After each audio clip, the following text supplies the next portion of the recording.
ನಾವಿರುವರು ಹೋರಾಡುವುದು ಸರಿಯಲ್ಲ. ಹಾಗಾದರೆ ಇದಕ್ಕೆ ಉಪಸಂಹಾರ ಏನು ಮಾಡಬೇಕು? ನಾನು ಗೆದ್ದೆ ಅಂತ ನೀನು ಒಪ್ಪಿಕೊಂಡ್ರೆ ಆಯ್ತು. ಬಿಡು, ನೀನು ಗೆಲ್ಲಲಿಕ್ಕೆ ಅಂತ ಬಂದವನಲ್ಲವೋ? ಹೌದು.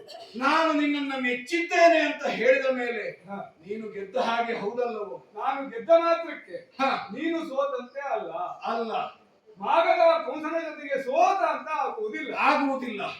ಆಗಲಿಕ್ಕಿಲ್ಲ. ನೀನು ಗೆಲ್ಲಲಿಲ್ಲ ಅಂತಲೂ ಆಗುವುದಿಲ್ಲ.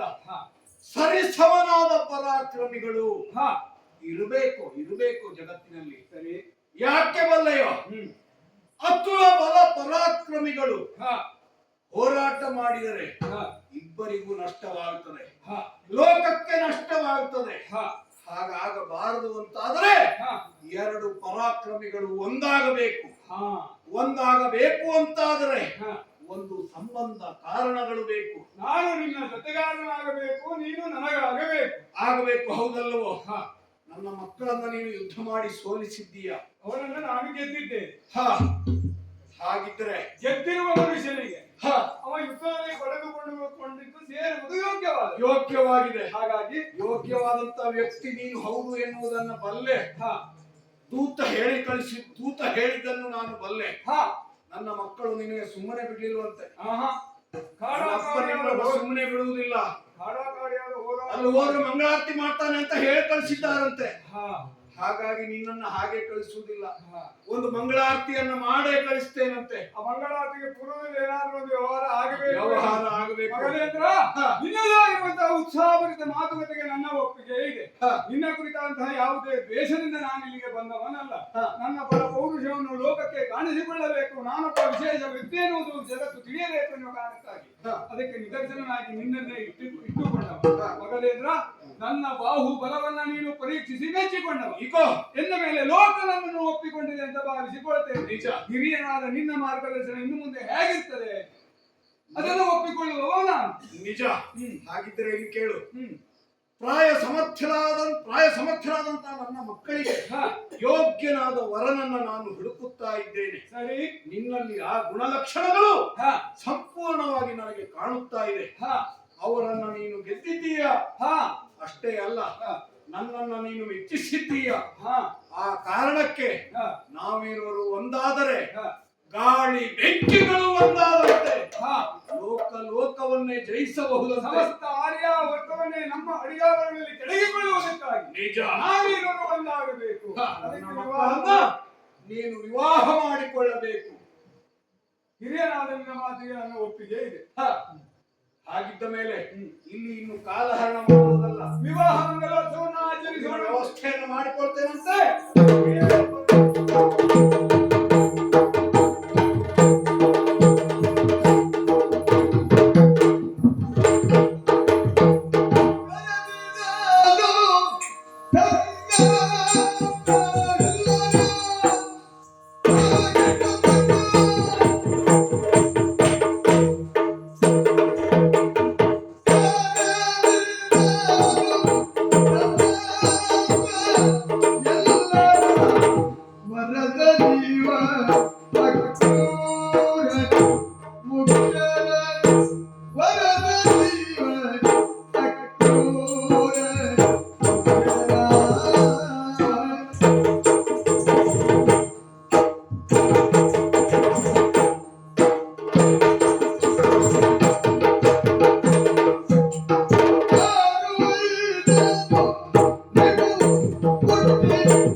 ಹಾ ಮಗದ ನೃಪರ ಮಗಳನ್ನು ಮದುವೆ ಆದೆ.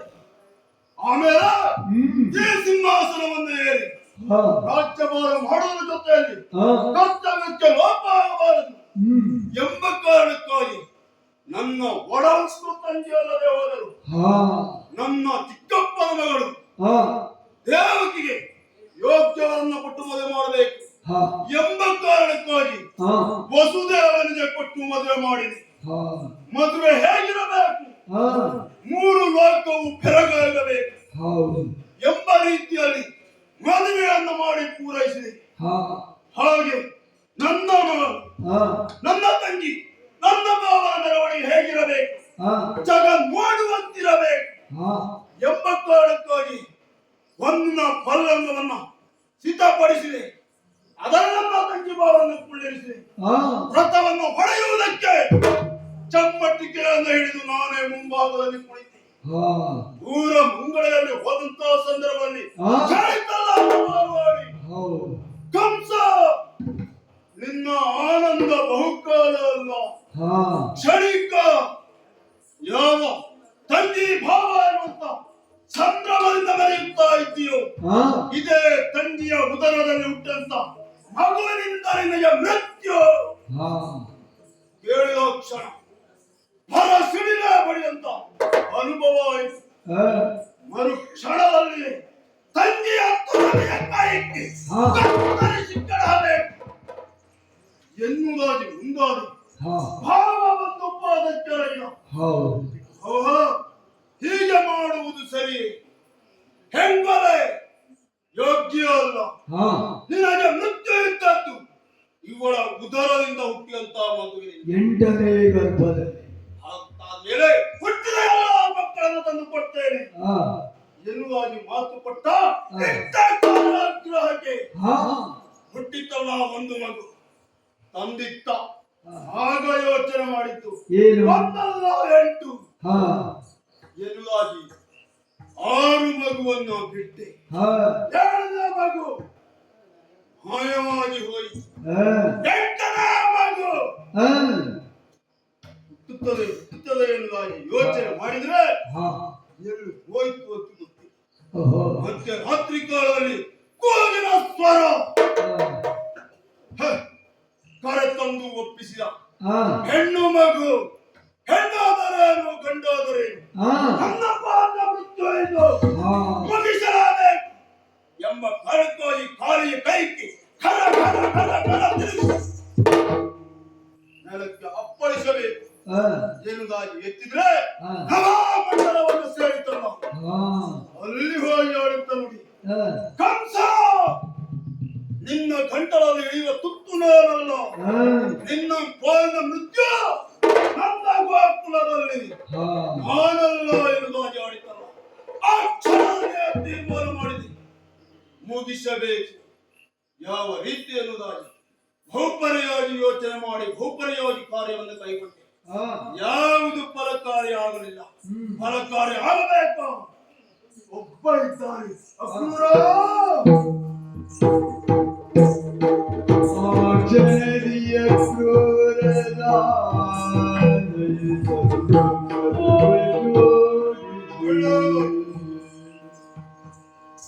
ಅಕ್ರೂರ ದೊರೆಯೇ, ಕರಾಕ್ಷರ ಬಂದು ಎರಗಿ ಕರೆದ ಕಾರಣ ತಿಳಿದಿರುವಲ್ಲ.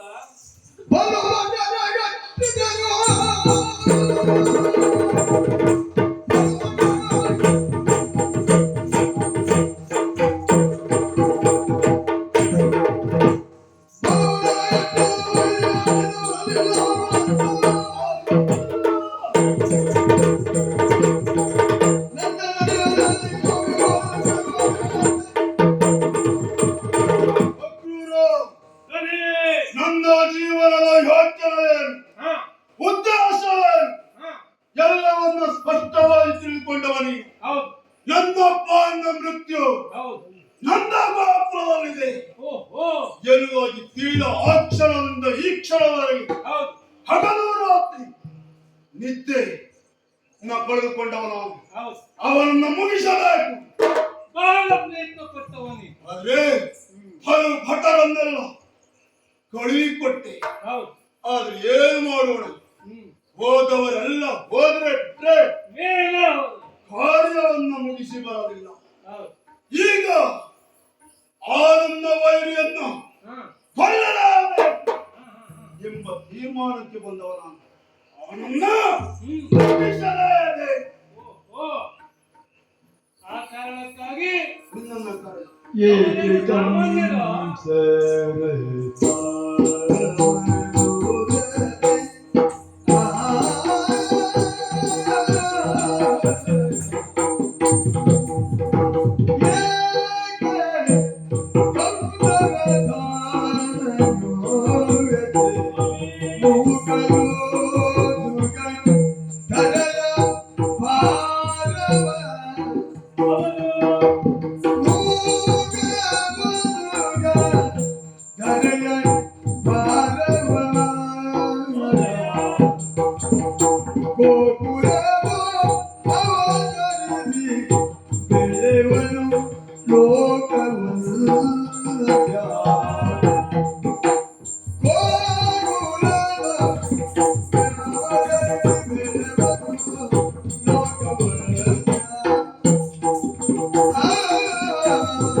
ಓ ಮುಸರಾಯ,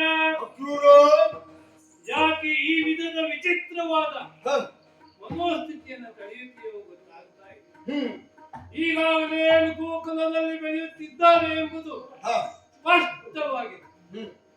ಈ ಭೂಲೋಕದ ಪಾಪವನ್ನು ತಡೆಯುವುದಕ್ಕಾಗಿ ಉದ್ಧರಿಸಿದವರು ಎಂಬುದು ನಿಯಾಮಕವಾಗಿದೆ.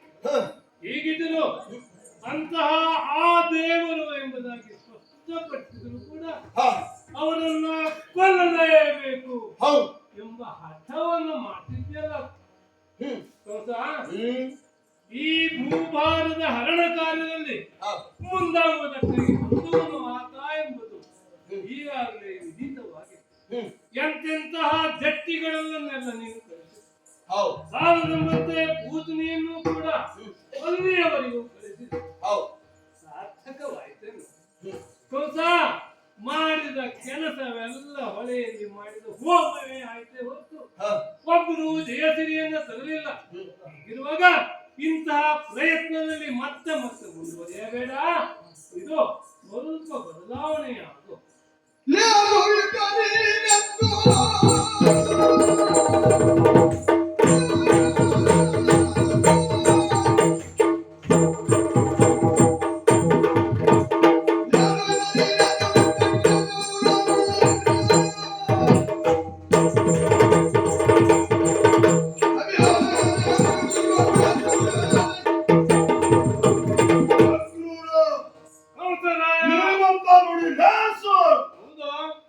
ಅನುಮಾನವೇ ಇಲ್ಲ.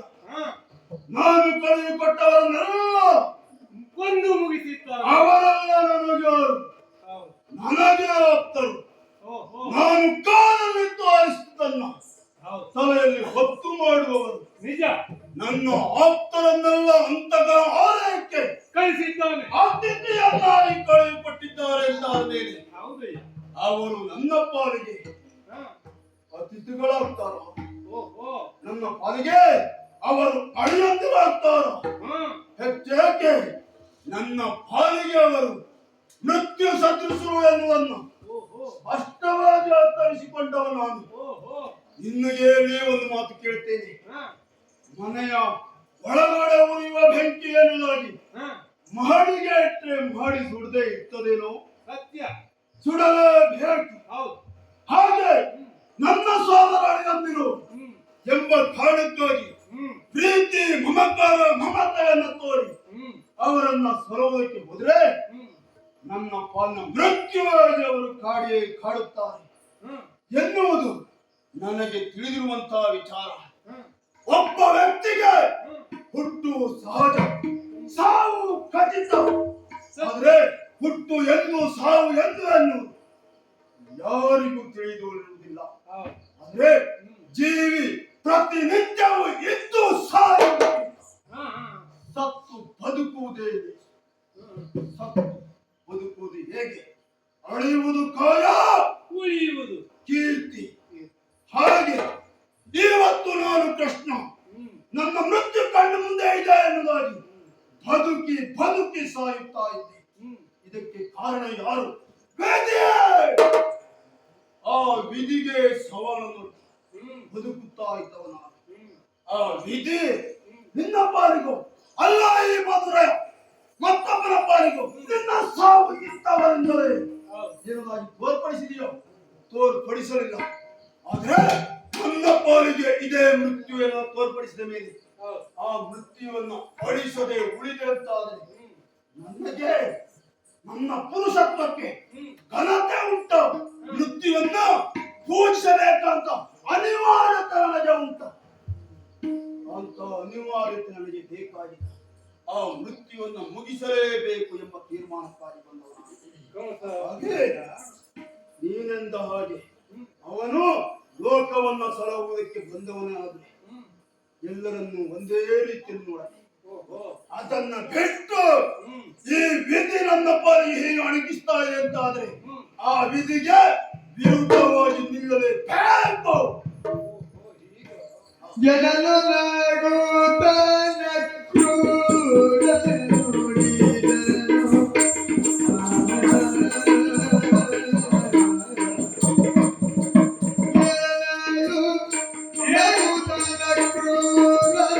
ನುಡಿದನು. ಧನುಜಪತಿ ತಿರುಗಿಯೇ ಧನುಜಪತಿ ತಿರುಗೇಗೆ ನಾನಿಲ್ಲನು ತಿರುವಡೆ ಬೇರೆ ಕಾರ್ಯವ ಎನಗೆ ಬೇಕದು.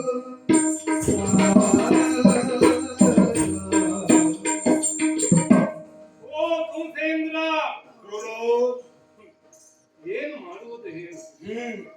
ಒಂದೇ ಕಣ್ಣಿನಿಂದ ಒಂದೇ ದೃಷ್ಟಿಯಿಂದ ಒಂದೇ ಭಾವದಿಂದ ನೋಡುವಂತ ನಿನ್ನ ಬದಲಿಸುವುದಕ್ಕೆ ಆ ವಿಧಿಗೂ ಸಾಧ್ಯವಿಲ್ಲ. ಹೀಗೊಮ್ಮೆ ನೋಡಿದ್ರೆ ನಗು ಬರ್ತದೆ, ನಗು ಬರ್ತದೆ. ಯಾಕೆ ಈ ತ್ರೈಲೋಕ್ಯದಲ್ಲಿ ಯಾರಿಗಾದ್ರೂ ಒಬ್ಬರಿಗೆ ನಿನ್ನಂತ ಅವಕಾಶ ಸಿಕ್ಕಿದೆಯೇನು? ಇದು ಇಂಥವನಿಂದಲೇ ನಿನ್ನ ಮರಣ ಎಂಬುದಾಗಿ ಹೇಳಿದಂತಹ ವ್ಯಕ್ತಿ ಶಕ್ತಿ ಮತ್ತೆ ಬೇರೆ ಯಾರಿಗೆ? ಯಾಕೆ ಹೇಳಿದರು ಎಂಬುದಾಗಿ ನೀನು ತಿಳಿದರೆ ಹೀಗೆ ವರ್ತಿಸುವುದು ಇಲ್ಲ. ಯಾಕೆ ಬದಲಾಗುವುದಿದ್ದರೆ ಆಗಲಿ ಕಂಸ ಇಂಥವರಿಂದಲೇ ಮರಣ ಹೇಳುವ ಸೂಚನೆಯಾಗಿ ಕೊಟ್ಟರು. ಅದನ್ನೇ ನೀನು ಭೀಕರವಾಗಿ ರೌದ್ರವಾಗಿ ಶಪಥವಾಗಿ ಸ್ವೀಕರಿಸಿದೆ ಅಂತ ಅಂದ್ರೆ ನಗದೇ ಇಂತಹ ಅವಕಾಶ ಭೂಲೋಕದಲ್ಲ, ಯಾರಿಗೂ ಸಿಗಲಿಕ್ಕಿರುವ ಕಂಸ. ನೀನೆಂದ ಹಾಗೆ ಬದಲಾಗಲಿ ಎನ್ನುವಂತ ವಿಚಾರಕ್ಕಾಗಿ ಅವಕಾಶ ಕೊಟ್ಟತ್ತು ಎನ್ನುವುದಾಗಿ ಹೇಳಿ ತಿಳಿದು ಹೋಗಿ ನಾನು ಅವನ ಪಾದವನ್ನು ಹಿಡಿದು ಬದುಕಬೇಕೇ, ಬದುಕಿದೆ ಅಂತಾದರೆ ವೀರ ಬಾಣವನ್ನು ಹೊಂದುವುದನ್ನು ಬಿಟ್ಟು ಹೇಡಿಯಾಗಿ ಪಾದಕ್ಕೆ ರಗಿದ ಎನ್ನುವುದಾಗಿ ಕರ ತಟ್ಟಿ ನಗಲಿಕ್ಕಿರುವೆ. ಆ ದೇವತೆಗಳು ಕೂಡ ಮೇಲೆ ಇನ್ನ ಈ ನಿಲುಮೆ ಅಚಲ ಕಠೋರವಾಗಿದೆ ಆದ್ರೆ ನಾನು ಸಹಕರಿಸ್ತೇನೆ ಕಂಸ. ಅವನನ್ನು ಕರೆಸಿಕೊಳ್ಳುವ ಬಗೆಯಾದ್ರೂ ಹೇಳಬೇಕಲ್ವಾ?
ಸಜ್ಜನ ಬಾಲ ನಿನ್ನ ನೋಡಿದ ಕ್ಷಣ ಎಲ್ಲರೂ ಮೆಚ್ಚಿಕೊಳ್ತಾರೆ, ಜೊತೆಯಲ್ಲಿ ಹಿರಿಯ ಎನ್ನುವುದಾಗಿ ಒಪ್ಪಿಕೊಳ್ಳುತ್ತಾರೆ.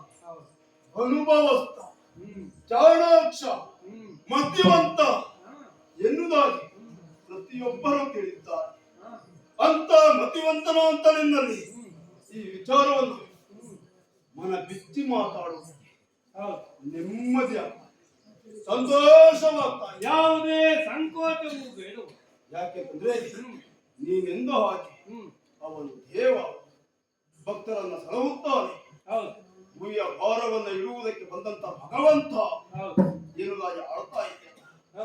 ನಿನ್ನ ಹಾಗೆ ಅವನು ಭಗವಂತನೇ ಸತ್ಯ ಆದದ್ದು ಆಗಲಿ ಆಶ್ಚರ್ಯ ಇಲ್ಲ. ಆದ್ರೆ ಲೋಕದಲ್ಲಿ ಎರಡು ವಿಧ ದೇವರನ್ನು ಕಾಣುವುದಕ್ಕೆ ದೇವರನ್ನು ಸೇರು. ಒಂದು ವಿರೋಧ, ಇನ್ನೊಂದು ಭಕ್ತಿ ಭಾವ. ಭಕ್ತಿ ಎನ್ನುವುದು ದೂರ, ವಿರೋಧ ಎನ್ನುವುದು ಸನಿಹ. ಹಾಗೆ ಸನಿಹ ಮಾರ್ಗವನ್ನೇ ಆಯ್ಕೆ ಮಾಡಿಕೊಂಡವನ ಆ ದೇವ ಎಂತವನು, ಎಷ್ಟು, ಏನು, ಹೇಗೆ ನೋಡಲೇಬೇಕು ಅನ್ನುವುದು ತೀರ್ಮಾನ ಮಾಡಿದವನ. ಈಗಾಗಲೇ ಅಲ್ಲಿಗೆ ಹೋಗಿ ಅವರನ್ನು ಮರ್ದಿಸುವುದರಲ್ಲಿ ವಿಫಲನಾದ. ಆದರೆ ಇಲ್ಲಿಗೆ ಕರ ತಂದು ಕೊಲ್ಲಬೇಕು. ಯಾಕೆಂತಂದ್ರೆ ಹೊರಯಲ್ಲಿರುವಂತ ಸಾಮಾನ್ಯ ತಿರಿಯ ಜೀವಿಗೂ ಕೂಡ ಸ್ವಕ್ಷೇತ್ರದಲ್ಲಿ ಬಲ ಹೆಚ್ಚು. ಹಾಗಾಗಿ ನಮ್ಮ ಕ್ಷೇತ್ರದಲ್ಲಿ ಅವರನ್ನು ಕರೆ ತಂದು ಕೊಲ್ಲಬೇಕು ಎಂಬ ತೀರ್ಮಾನ ತಂದವನು. ಕರೆ ತಂದು ಕೊಲ್ಲಬೇಕು ಅಂತಾದ್ರೆ ಅದಕ್ಕೊಂದು ಉಪಾಯವನ್ನು, ಮಾರ್ಗವನ್ನು ಯೋಚನೆ ಮಾಡಿದವನು. ಯಾವ ರೀತಿ ಮಾರ್ಗ? ಇವತ್ತಲ್ಲ ಪಿಲ್ಲರಪ್ಪ ಎನ್ನುತ್ತ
ಮಧುರೆಯಲ್ಲಿ ನಡೆಯುವಂತ ವಿಶೇಷವಾದ ಹಬ್ಬ. ಆ ಹಬ್ಬ ಬರುವ ಚತುರ್ದಶಿಯ ದಿನದಂದು ನಡೆಯುತ್ತದೆ. ಆ ಹಬ್ಬಕ್ಕೆ ನಮ್ಮ ಅಳಿಯನ್ನು ವಹಿಸಿಕೊಂಡಂತ ಆ ಬಲರಾಮಕೃಷ್ಣರನ್ನು ಕರೆ ತಂದು ಮರ್ದಿಸುತ್ತೇನೆ, ವಹಿಸುತ್ತೇನೆ. ನನ್ನ ಮೃತ್ಯು ನಿರ್ನಾಮ ಮಾಡಿದ್ದೇನೆ ಅಂತ ತೀರ್ಮಾನವನ್ನು ಕೈಗೊಂಡವನ. ಹಾಗಾಗಿ ಇಲ್ಲಿಂದ ಆ ದ್ವಾರಕೆಯೊಳಗೆ ಹೋಗಿ ಆ ಬಲರಾಮಕೃಷ್ಣರನ್ನ ಬಿಲ್ಲ ಹಬ್ಬಕ್ಕೆ ನೀರು ಕರೆತರಬೇಕು. ಮಧುರಾಮ ಇದಕ್ಕೆ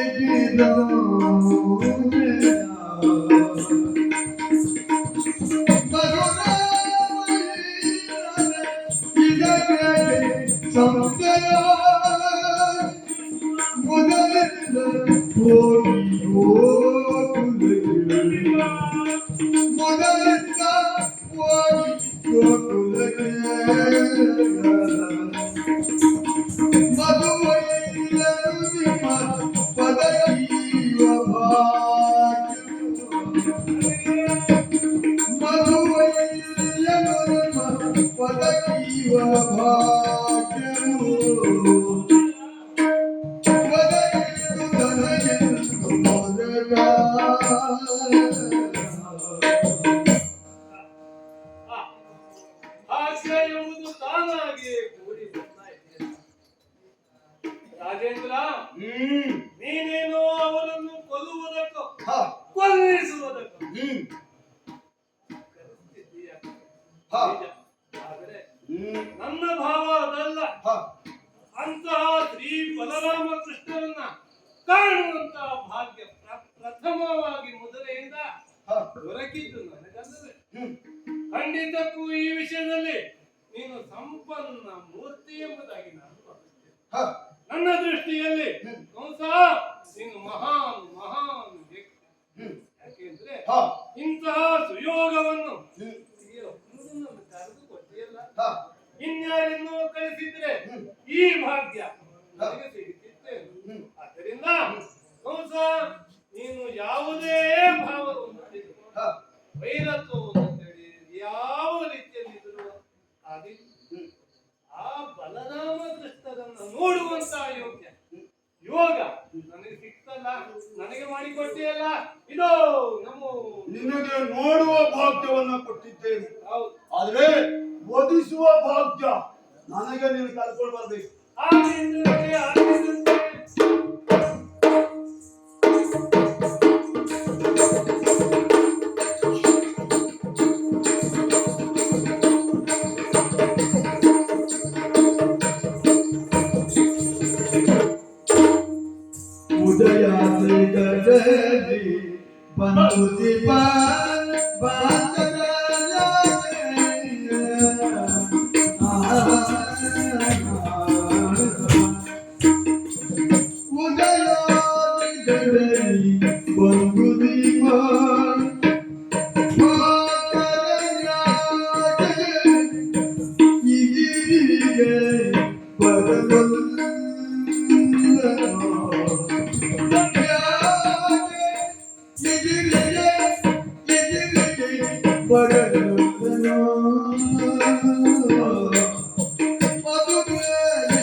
ವಿಚಾರವನ್ನು ಹೊತ್ತು ನಾನು ಹೋಗುತ್ತಿದ್ದೇನೆ ಎಂಬುದನ್ನ ಆ ಭಗವಾನ್ ಭಾಸ್ಕರ ದೇವ ಹರಿತೇ ಬಿಟ್ಟನಲ್ಲ. ಆ ಶ್ರೀಹರಿಯನ್ನ ಈ ಕ್ಷಣದಲ್ಲಿ ತತ್ಕ್ಷಣದಲ್ಲಿ ಕಾಣಬೇಕು ಎಂಬಂತಹ ಪದದಿಂದ ಅವಸರವಾಗಿ ಸಿದ್ಧನಾಗಿ ಇಂದಲ್ಲ ನಾಳೆ ಅಂತ ಹೇಳಿಬಿಟ್ನಲ್ಲ ಆಯ್ತ. ಆದರೆ ನನಗೋ ಹಿಂದೇನು ನಾಳೆನು ಆ ಶ್ರೀಹರಿಯನ್ನ ಈ ಕ್ಷಣದಲ್ಲಿ ಕಾಣ್ತೇನೆ ಎಂಬಂತ ಸಂತೋಷದಲ್ಲಿದ್ದರೆ ಆ ಭಗವಾನ್ ಭಾಸ್ಕರ ದೇವ ಹೀಗೆ ಮೋಸ ಮಾಡುವುದೇ ನನಗೆ ಅದು ಇಲ್ಲದೆ ಇದ್ದರೆ ಆ ಕ್ಷಣದಲ್ಲಿ ಬೆಳಗಾಗಬೇಕಿತ್ತು. ಬೆಳಗಾಗದೆ ಓಹೋ ಕೇವಲ ಭಾಸ್ಕರ ದೇವರ ಒಂದು ತಪ್ಪಲ್ಲ, ವಿಧಿಯು ಕೂಡ ಬ್ರಹ್ಮದೇವರು ಕೂಡ ಈ ಭಾಸ್ಕರನಿಗೆ ಸಾರಥ್ಯವನ್ನು ಅನುಕೂಲವನ್ನು ಒದಗಿಸಿಕೊಟ್ಟಿದ್ದಾನೆ. ಅದು ಇಲ್ಲದೆ ಇದ್ದರೆ ಈ ಕ್ಷಣದಲ್ಲಿ ಬೆಳಗಾಗಬೇಕಿತ್ತು. ಆ ಉದಯವನ್ನೇ ನೋಡ್ತಾ ಇದ್ರೆ ಖಂಡಿತಕ್ಕೂ ಬೆಳಗಾಗುವುದಿಲ್ಲ. ದೇವತೆಗಳೆಲ್ಲ ಇಂತಹ ಯೋಗ ಅಕ್ರೂರನಿಗೆ ಬಾರದೇ ಇರಲಿ ಎಂಬ ಕಾರಣಕ್ಕಾಗಿ ಆ ಮಧು ದ್ವೇಷಿ ಅಂತಹ ಘೋರ ಘೋರ ರಕ್ಕಸರನ್ನೆಲ್ಲ ಕೊಂದಂತಹ ಆ ಕೃಷ್ಣನನ್ನ ಕಾಣುವ ಯೋಗವನ್ನೇ ಅಕ್ರೂರನಿಗೆ ತಪ್ಪಿಸೋಣ ಎಂಬಂತ ಸಂಜೆ. ಅದಿಲ್ಲದೆ ಇದ್ರೆ ಈ ಸೂರ್ಯದೇವ ಈ ಸೃಷ್ಟಿಗೆ ಸಮತ್ವವಾಗಿ ಬೆಳಕನ್ನ ತೋರಿಸ್ತಾನೆ. ಪಾಪಿಗಳು ಪುಣ್ಯಾತ್ಮರು ಸೃಷ್ಟಿಯ ಯಾವತ್ತು ಜೀವಿಗಳಿಗೆ ಸಣ್ಣ ಆ ನಿಖರವಾದ ಬೆಳಕನ್ನು ಕೊಟ್ಟು ತಾರತಮ್ಯ ನೀತಿಯನ್ನು ನೋಡದೇ ಇರುವಂತಹ ಆ ಭಗವಾನ್ ಭಾಸ್ಕರ ದೇವ ಇಂದು ನನ್ನ ಮೇಲೆ ಈ ವಿಧವಾಗಿ ಉರಿದರೆ ಇಲ್ಲ, ಏನು ಮಾಡಿದ್ರು ಬೆಳಗಾಗುವುದಿಲ್ವಲ್ಲ, ಬೆಳಕಾಗುವುದಿಲ್ಲ, ಕತ್ತಲೆಯೇ ಇರ್ತದೆ, ನಿದ್ರೆ ಬರುವುದಿಲ್ಲ.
ಇಲ್ಲ, ಈ ಅಕ್ರೂರನ ಮನಸ್ಸೇ ಪಲ್ಲಟವಾಗಿದೆ.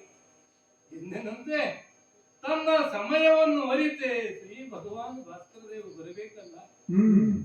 ಪ್ರಪಂಚದ ವಿಚಿತ್ರಕ್ಕೆ ಮತ್ತೊಂದು ಹೆಸರು ಸೂರ್ಯದೇವ. ಒಂಟಿ ಚಕ್ರದ ರಥವಂತೆ ಅವನಿಗೆ, ಕುಂಟನಾದಂತ ಸಾರಥಿ, ಸಾಲದಂತೆ ಸಪ್ತ ಅಶ್ವಗಳು ಅವನಿಗೆ.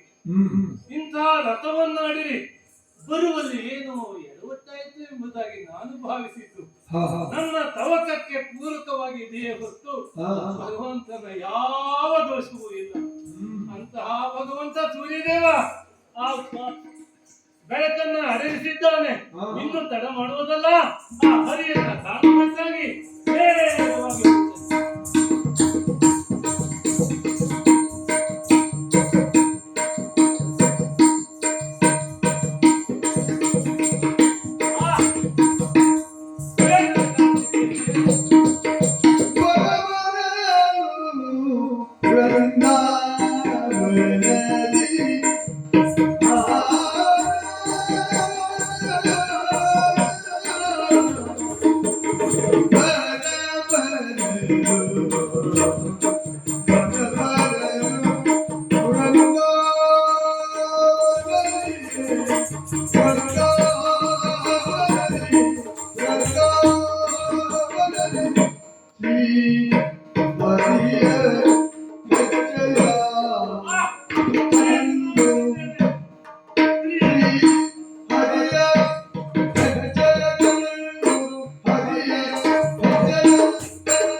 ಎಂತಹ ಸುಯೋಗವನ್ನು ಕಂಡೆ. ಭಗವಾನ್ ಭಾಸ್ಕರ ದೇವ ಎಷ್ಟು ತೀಕ್ಷ್ಣವಾಗಿ ಮೂಡಿದನೋ ಅದಕ್ಕೂ ತೀಕ್ಷ್ಣವಾಗಿ ಮಧುರೆಯನ್ನು ತೊರೆದೆ. ನನ್ನ ಗೋಕುಲವನ್ನು ಸೇರೋಣ ಎಂಬುದಾಗಿ ಮುಂದೆ ಮುಂದೆ ಮುಂದೆ ಮುಂದೆ ಹೊತ್ತು ರಥವೇರಿ ಬಂದರೆ ಇಲ್ಲಿ ಕಾಣುವುದೇನು ಆ ಪವಿತ್ರವಾದ ವೃಂದಾವನ. ಈ ವೃಂದಾವನದಲ್ಲಿ ಆ ಶ್ರೀಹರಿ ಅದೆಷ್ಟೋ ಪಾಠವನ್ನ ತೋರಿಸಿದ್ದಾನಂತೆ ಹೇಳಿದ್ದೇನೆ. ಭಗವಾನ್ ಭಾಸ್ಕರ ದೇವ, ಎಂತಹ ಅನುಕೂಲವಾದಂತಹ ಸನ್ನಿವೇಶವನ್ನು ನನಗೆ ಸೃಷ್ಟಿಸಿದೆಯೋ. ಪವಿತ್ರವಾದ ಈ ಭೂಲೋಕದಲ್ಲಿ ಈ ಬೃಂದಾವನವನ್ನು ಮೂಡುವಂತಹ ಭಾಗ್ಯ ನನ್ನ ಪಾಲಿಗೆ ಇರುತ್ತೆ. ಬೆಳಕು ಮೂಡುವ ಕಾರಣದಿಂದ ನೀಡದೇ ಇಲ್ಲ ದೇವ. ಎಲ್ಲಿ ನೋಡಿದರೂ ಶ್ರೀಹರಿಯ ಹೆಜ್ಜೆಯ ಗುರುತುಗಳು. ಅಷ್ಟೇ ಅಲ್ಲ, ಅವನ ಜೊತೆಯಲ್ಲಿ ಬಂದಂತಹ ಅವನ ಜೊತೆಗಾರ ಗೋಪಿಕೆಯರು. ಅಬ್ಬಾ, ಈ ಮಣ್ಣು ಸಾಮಾನ್ಯವಾದದ್ದಲ್ಲ. ಆ ಸುತ್ತ ನೋಡಿದರೆ ಬೃಂದಾವನದ ಐಸಿರಿಗಳು, ನೀಲ ಗಗನ, ಎತ್ತರಕ್ಕೆ ಬೆಳೆದಂತಹ ಮರಗಳು, ಜೊತೆಯಲ್ಲಿ ವೃಂದಾವನ ಎಂಬುದು ಕೇವಲ ಕಾಲ್ಪನಿಕ ಅಲ್ಲ, ಪರಮ ಸತ್ಯ ಎಂಬುದನ್ನ ನನ್ನ ಮನದಲ್ಲಿ ಕಂಡೆ ಈ ಮಣ್ಣನ್ನು ಹೀಗೆ ಬಿಡುವುದಲ್ಲ, ನನ್ನ ಮೈ ತುಂಬ ಗತಿಗೊಳ್ತೇನಂತೆ.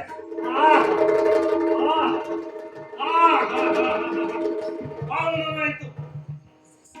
ಈ ಜೀವನದಲ್ಲಿ ಏನಾದರೂ ದೋಷಗಳು ನನ್ನ ಶರೀರದಿಂದ ಉಂಟಾಗಿದ್ದರೆ ಈ ಮೃತ್ತಿಕೆಯನ್ನು ಲೇಪಿಸಿಕೊಳ್ಳುವ ಮೂಲಕವಾಗಿ ನನ್ನ ಜನ್ಮವನ್ನು ಸಾರ್ಥಕ್ಕೆ ಪಡಿಸಿಕೊಂಡೆ. ಏನು ಮಾಡೋಣ? ಬೃಂದಾವನದಲ್ಲಿ ಶ್ರೀಹರಿ ಇಲ್ಲವಲ್ಲ, ಅವನನ್ನು ಅಗಸುತ್ತಾ ಅಂದ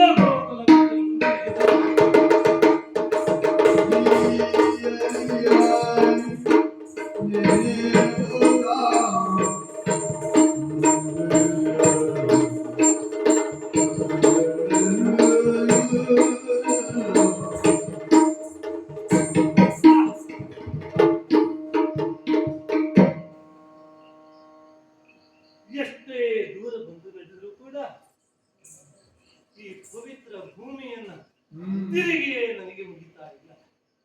ಅರಸುತ್ತಾ ನನ್ನ ಭಾವೋದ್ವೇಗದಲ್ಲಿ ಮುಂದೆ ಬರ್ತಿದ್ದೇನೆ. ಕೇವಲ ಶ್ರೀಕೃಷ್ಣನ ಮನೆ ಅಲ್ಲ, ಇಲ್ಲಿ ಕಾಣುತ್ತಿರುವಂತಹ ದೃಶ್ಯ ವೈಗಳನ್ನೆಲ್ಲ ಕಂಡಾಗ ಪಾವನವಾಯಿತು, ಲೇಸಾಯಿತು. ಈ ಧರೆಗೆ ನಾನು ಇಳಿದದ್ದು ಸಾರ್ಥಕವಾಯಿತು ಎಂಬ ಮನೋಭಾವದಿಂದ ಮುಂದುವರೆದು ಸಾಧ್ಯ.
Thank you.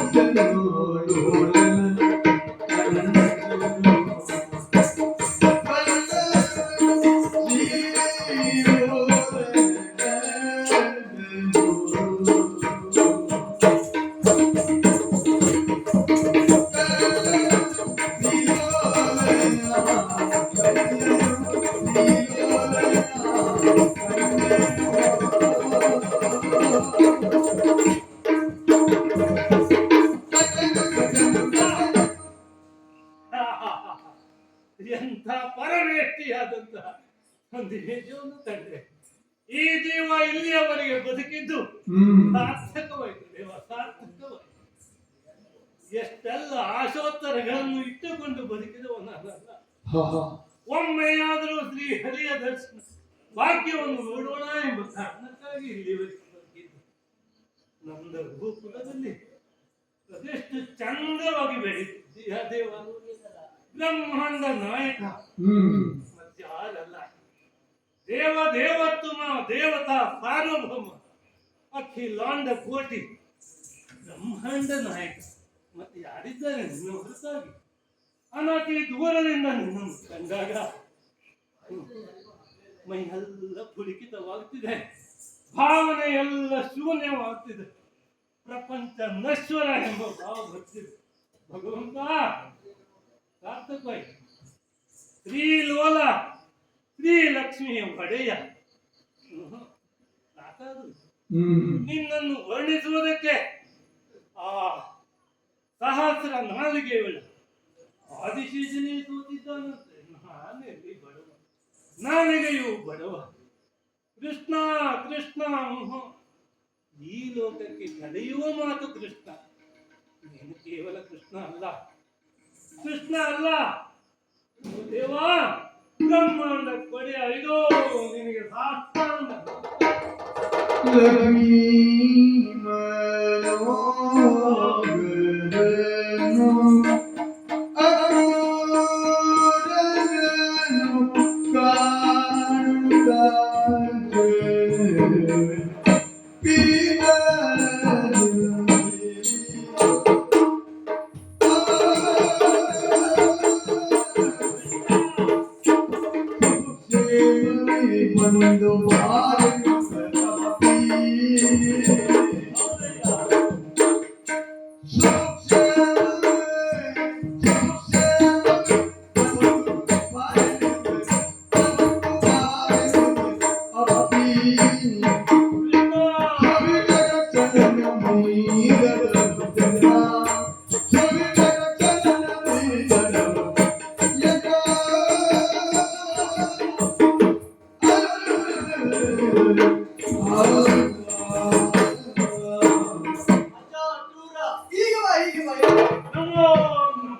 ಒಂದು ನೀನು ನಮಿಸುವುದಲ್ಲ, ನಮ್ಮವರೆಲ್ಲ ಅಜ್ಜ ಅಕ್ರೂರ ಬರ್ತಾ ಇದ್ದಾನೆ ಎಂಬ ಹಾಗೆ ಹೇಳಿದ ಕ್ಷಣ ಎಲ್ಲಿ ಎಲ್ಲಿ ಎಂದು ನೋಡುವಷ್ಟರಲ್ಲಿ ಒಂದು ಕಾಲಿಗೆರಗಿದೆ ನಮಸ್ಕರಿಸ್ತಾ ಇದ್ದಿ.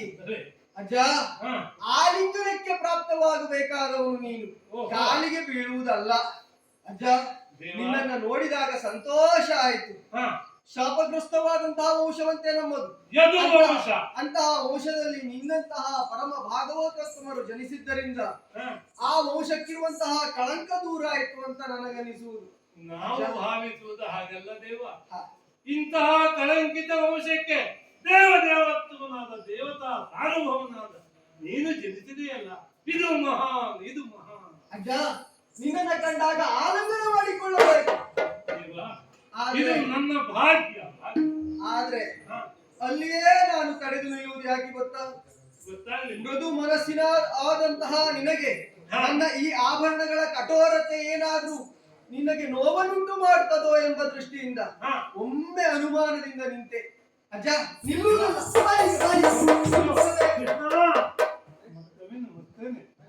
ಖಂಡಿತ ಕೃಷ್ಣ ಅಲ್ವೋ? ಈ ಪೀಠ ನೀನು ಏರಿದ್ದಪ್ಪ. ನಮ್ಮಂತವರು ಸಹಜವಾಗಿ ಕೆಳಗಿರಬೇಕು. ಅತಿಥಿಯಾದವನು ಮನೆಗೆ ಬಂದಾಗ ಅವನನ್ನ ಸತ್ಕರಿಸುವುದು ಗೃಹಸ್ಥನಾದವನಿಗೆ ಧರ್ಮ. ನನ್ನ ಅಪ್ಪ ಮನೆಯಲ್ಲಿಲ್ಲದ ಕಾಲಕ್ಕೆ ನೀನು ಬಂದ ಕ್ಷಣಕ್ಕೆ ಈ ಮನೆಯವನಾಗಿ ನಾನು ನಿನ್ನನ್ನು ಸತ್ಕರಿಸಲೇಬೇಕು. ಮಾತ್ರ ಅಲ್ಲ, ನನಗೆ ಹಿರಿಯ ನೀನು, ಹಾಗಾಗಿ ನನ್ನ ಸತ್ಕಾರವನ್ನು ಸ್ವೀಕರಿಸಬೇಕು. ಕೃಷ್ಣ, ಓ ಇಂತಹ ಸುಖದ ಸುಪ್ಪತ್ತಿಗೆ ಹೇಳೋ, ಇಂತಹ ಪವಿತ್ರವಾದಂತಹ ಸಿಂಹಾಸನ ಹೇಳೋ, ಈ ಆಸನದಲ್ಲಿ ಕುಳಿತುಕೊಳ್ಳುವುದು ನನ್ನ ಪರಮ ಭಾಗ್ಯ ಎಂಬುದಾಗಿ ತಿಳಿದ್ದೇನೆ. ನೀನೇನು ಚಾಚು ತಪ್ಪದೆ ಎಲ್ಲವನ್ನು ನಿಖರವಾಗಿ ಮಾಡ್ತಿದ್ದೀಯ, ನಾನು ತಿಳಿಪಡಿಸುತ್ತಿದ್ದೇನೆ. ಇಂತಹ ಆಸನದಲ್ಲಿ ಕುಳಿತುಕೊಳ್ಳುವ ಬಗೆ ಹೇಗೆ ಎಂಬುದು ತಿಳಿಯದೇ ಇದ್ದೇನೆ. ಯಾಕೆ ಯಾಕೆ ಪರಮ ಪವಿತ್ರವಾದ ನಿನ್ನಂತವನ್ನು ಕುಳಿತು ಆಡಿ ನೋಡಿದಂತ ಇರುವಂತಹ ಸ್ಥಳ ಅಲ್ಲವೇ ಇದು? ನಿನ್ನಂತವನು ಕುಳಿತುಕೊಂಡಾಗ ಮಾತ್ರ ಈ ಆಸನಕ್ಕೆ ಒಂದು ಬೆಲೆ ಬರುವುದು ಅಜ್ಜ. ಈಗ ಹ, ಇದು ನಿನ್ನ ದೊಡ್ಡ ಗುಣ ಹ. ಕೃಷ್ಣ. ಓ, ಏನೋ ಎಲ್ಲ ಕನಸನ್ನು ಕಟ್ಟಿಕೊಂಡು ಬಂದಿದ್ದೆ. ಅಲ್ಲಿ ಇಲ್ಲಿ ಬಂದಾಗ ಈ ಸೌಭಾಗ್ಯವನ್ನು ಕಂಡಾಗ ನನ್ನ ಕನಸಿನಲ್ಲಿ ನಿನ್ನನ್ನು ನೋಡುವುದೇ ಪರಮಭಾಗ್ಯ ಎಂಬುದಾಗಿ ಮಾತು ಕೂಡ ಹೊರದೇ ಇದೆ. ಅಜ್ಜ, ಯಾವುದೇ ದಾಕ್ಷಿಣ್ಯವನ್ನು ಮಾಡಿಕೊಳ್ಳದೆ ನಮ್ಮ ಸತ್ಕಾರವನ್ನ ಸ್ವೀಕರಿಸಬೇಕು. ನೀನು ಬಂದದ್ದು ಮಧುರೆಯಿಂದ ಅಲ್ವ? ಹೌದು. ಹಾಗಾದ್ರೆ ಒಂದು ಮಾತು ಕೇಳ ನಿನ್ನ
ಮಧುರೆಯಿಂದ ಬಂದವ ನೀನು ಎಂಬುದು ನನಗೆ ಗೊತ್ತು.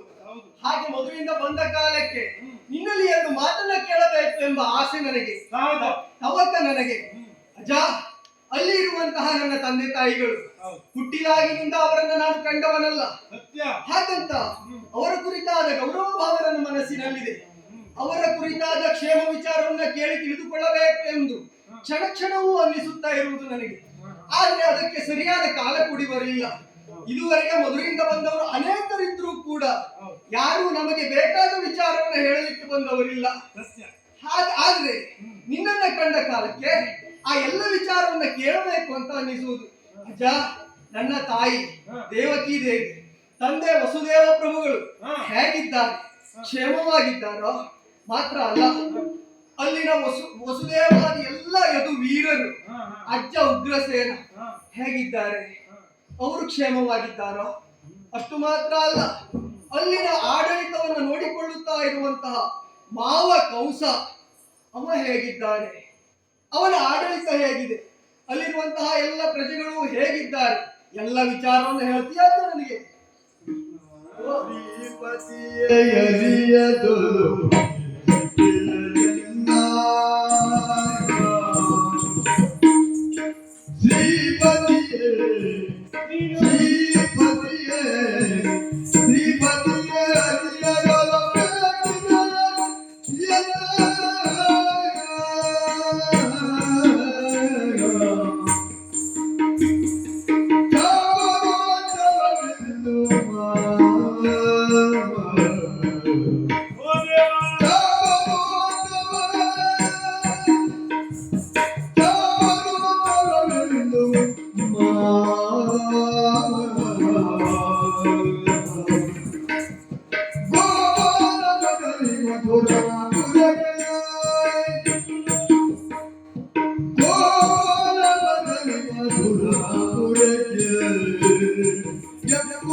ಆಜ್ಞೆಗಳ ಸುರಿಮಳೆಯನ್ನೇ ನನ್ನನ್ನು ಕೇಳ್ತಿದ್ದೀನಿ. ಎಷ್ಟಕ್ಕೆ ಉತ್ತರಿಸಬೇಕು, ಎಷ್ಟಕ್ಕೆ ಮೌನವೇ ಸಮ್ಮತಿಯಾಗಿ ನೀಡಬೇಕು. ಶ್ರೀಪತಿ, ಸಾಮಾನ್ಯನೇ ನೀನು. ಅಣು ರೇಣು ತೃಣ ಕಾಷ್ಟಗಳು ಕೂಡ ನಿನ್ನ ಒಂದು ಆಜ್ಞೆ ಇಲ್ಲದೆ ಚಲಿಸುವುದಿಲ್ವಂತೆ.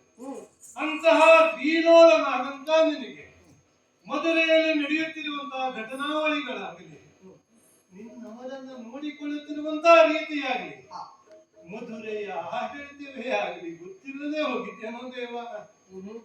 ಈ ಅಕ್ರೂರನನ್ನ ಪ್ರಶ್ನಿಸಬೇಕು, ವೀಕ್ಷಿಸಬೇಕು ಎಂಬ ತಾವುಕವೇ ನಿನಗೆ.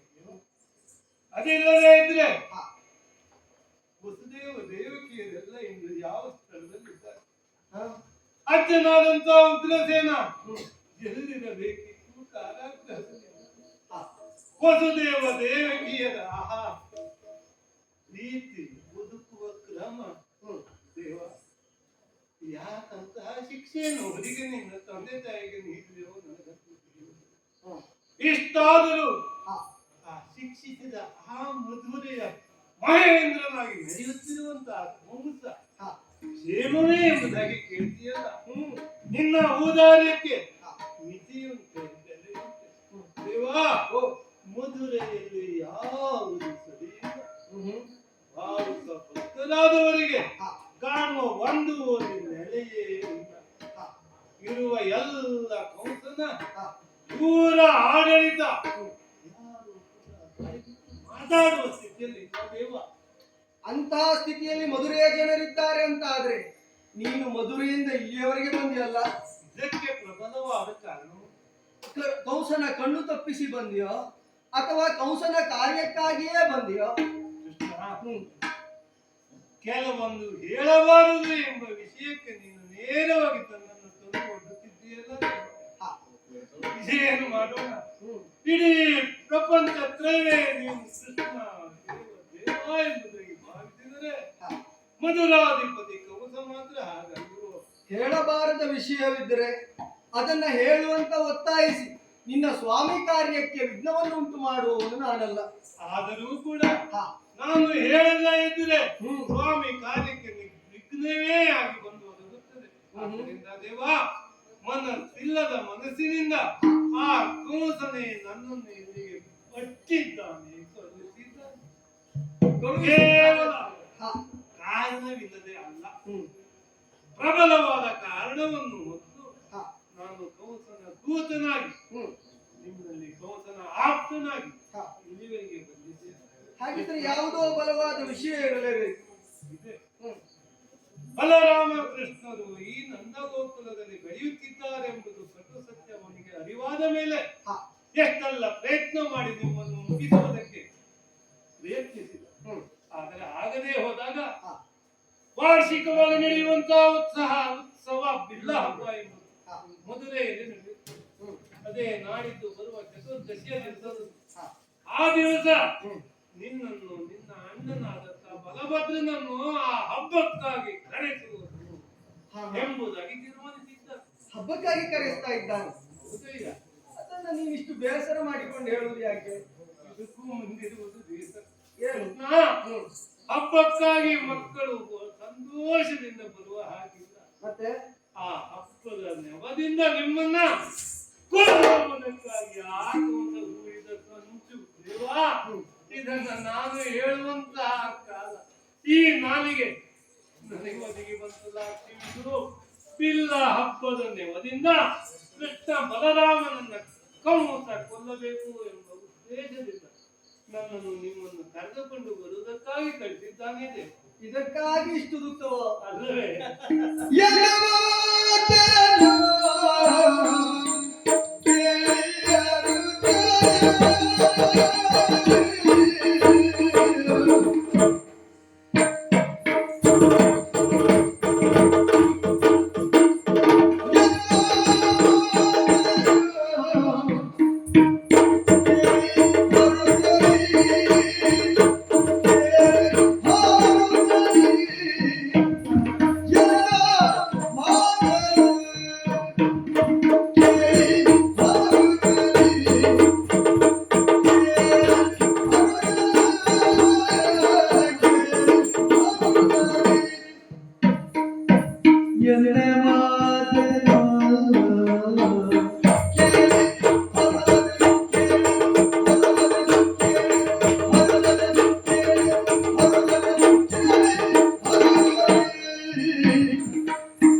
లేదు భయమయ్యా లేదు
ಹೇಳುವುದಕ್ಕಾಗಿ ಇಷ್ಟೊಂದು ಬೇಸರಗೊಳ್ಳುವ ಅಗತ್ಯ ಇರಲಿಲ್ಲ.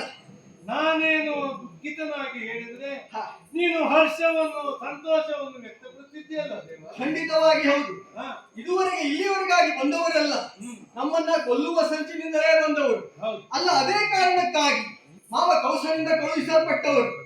ಆದ್ರೆ ಈ ಕಾಲಕ್ಕೆ ಮಾವ ಕೌಸ ನಮ್ಮನ್ನ ಅವನ ಸ್ಥಾನಕ್ಕೆ ಕರೆಸಿಕೊಳ್ತಾ ಇದ್ದಾನೆ ಅಂತ ಅಂದ್ರೆ ಕಾರಣ ಏನು? ಸ್ವಕ್ಷೇತ್ರೇ ಬಲ ಹೆಚ್ಚು ಎಂಬುದು ಅವನ ಭಾವನೆ. ಆ ರೀತಿಯಾಗಿ ಆತ ತಿಳಿದುಕೊಂಡಿದ್ದಾನೆ.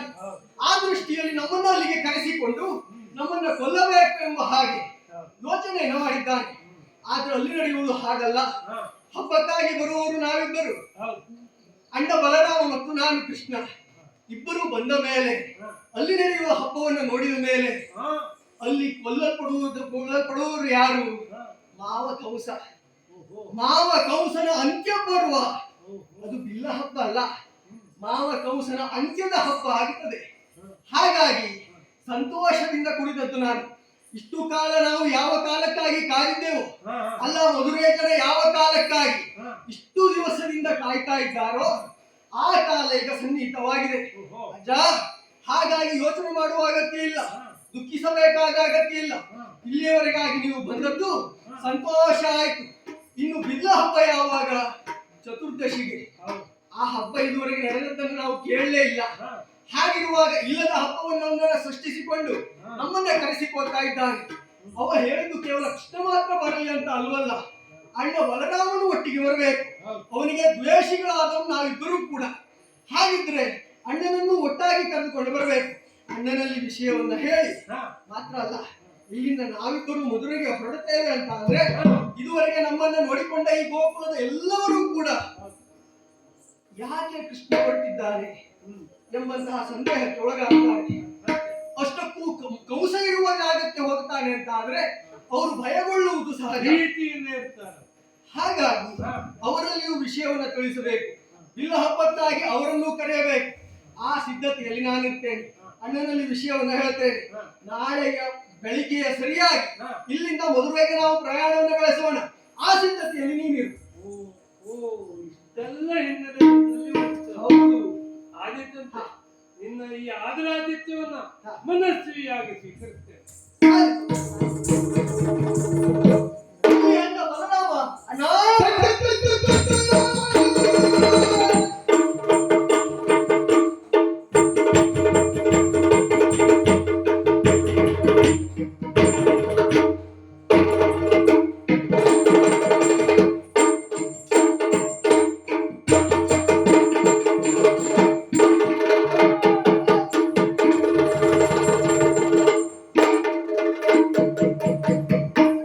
ಕೃಷ್ಣ, ಇಲ್ಲಿಯವರೆಗಾಗಿ ನಡೆದ ಘಟನೆ ನಿನಗೆ ಗೊತ್ತಿರಬಹುದು.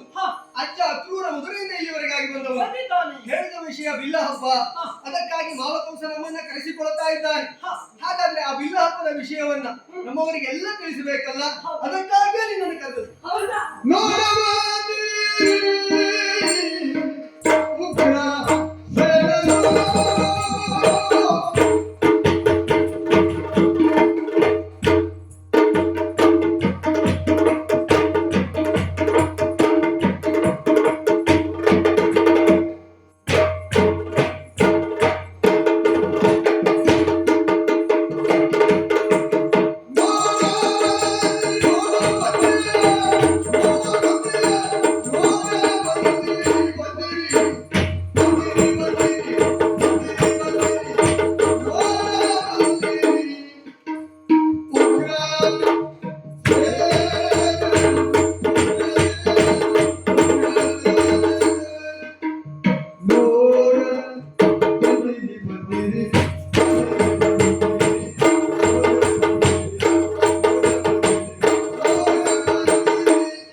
ನಾವಷ್ಟೇ ಹೋದ್ರೆ ಆಗ್ತದ್ಯಾ? ಆಗುವುದಿಲ್ಲ. ನಮ್ಮ ಮನೆಯೆಲ್ಲ ಬರಬೇಕು, ಚಂದ್ರವನ್ನ ಮಾಡಬೇಕು. ಯಾವುದೇ ಹೇಳು, ಅಲ್ಲಿ ಅಧಿಕಾರವನ್ನ ಉಗ್ರಸೇನಿಗೆ ಕೊಡುವುದು, ಮಾವನನ್ನ ಕೊಲ್ಲುವುದು, ಆ ಚಂದ ಎಲ್ಲವೂ ನಮ್ಮವರೆಲ್ಲ ನೋಡ್ಬೇಕು. ಹಾಗಾದ್ರೆ ಹೋಗುವ ಸ್ಥಳ ಯಾವುದು ಹೇಳು? ಮಾವನ ಸ್ಥಳ ಅಲ್ಲ, ಇವರೆಲ್ಲ ನೀನ್ ನೋಡ್ಬೇಕು ಅಂತ ಹೇಳ್ತೀವಿ, ಇವ್ರನ್ನೆಲ್ಲ ಕರ್ಕೊಂಡು ಹೋಗೋ ಸಮಸ್ಯೆ ಆಗುದಿಲ್ಲ. ಹಾಗಾಗಿ ಆ ಮಾವ ಕೌಸಾಯಿ ಬರ ಹೇಳಿದ್ ಯಾರಿಗೆ? ನನಗೆ ಮತ್ತು ನಿನಗೆ ಅಲ್ವಾ? ಹಾಗಾಗಿ ಈ ಕಾಲಕ್ಕೆ ಬಿಲ್ಲ ಹಬ್ಬದ ಕಾರಣಕ್ಕಾಗಿ ನಾವಿಬ್ಬರೇ ಹೋಗುವುದು. ಅಲ್ಲಿ ಮಾವ ಕೌಸ ಅಳಿದ ನಂತರ ಅಜ್ಜ ಉಗ್ರಸೇನನಿಗೆ ಪಟ್ಟವಾಗುತ್ತದೆ. ಆ ಪಟ್ಟಬಂಧ ಮಹೋತ್ಸವಕ್ಕೆ ನಮ್ಮವರೆಲ್ಲರೂ ಬರ್ಲೇಬೇಕು. ಹಾಗಾಗಿ ಈಗ ಬರುವುದು ಬೇಡ, ಅವರು ಈಗ ಇಲ್ಲೇ ಕುಳಿತುಕೊಳ್ಳಿ. ಈಗ ನಾವಿಬ್ಬರೇ ಹೋಗಬೇಕಾದ್ದು ಮಧುರೆಗೆ ಅಲ್ವಾ? ಅಲ್ಲಿಗೆ ಹೋಗ್ತೇವೆ ಅಂತ ಸಿದ್ಧತೆ ಹೇಗೆ?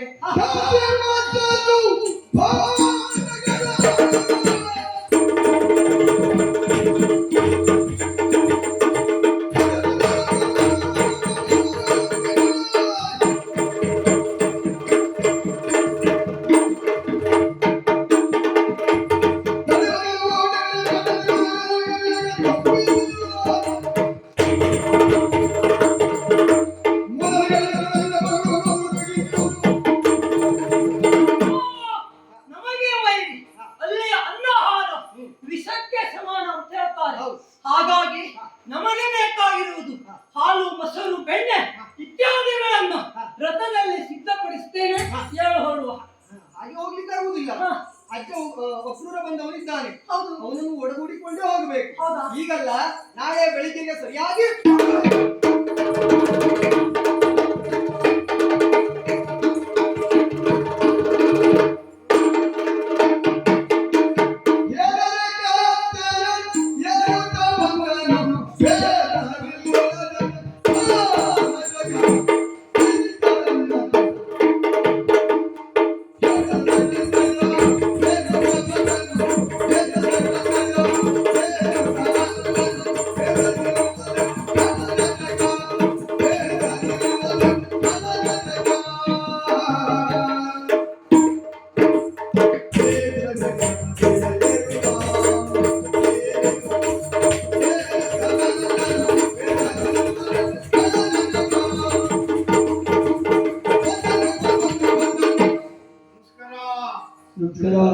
ಪರಿಚಯ ಆಯ್ತಾ?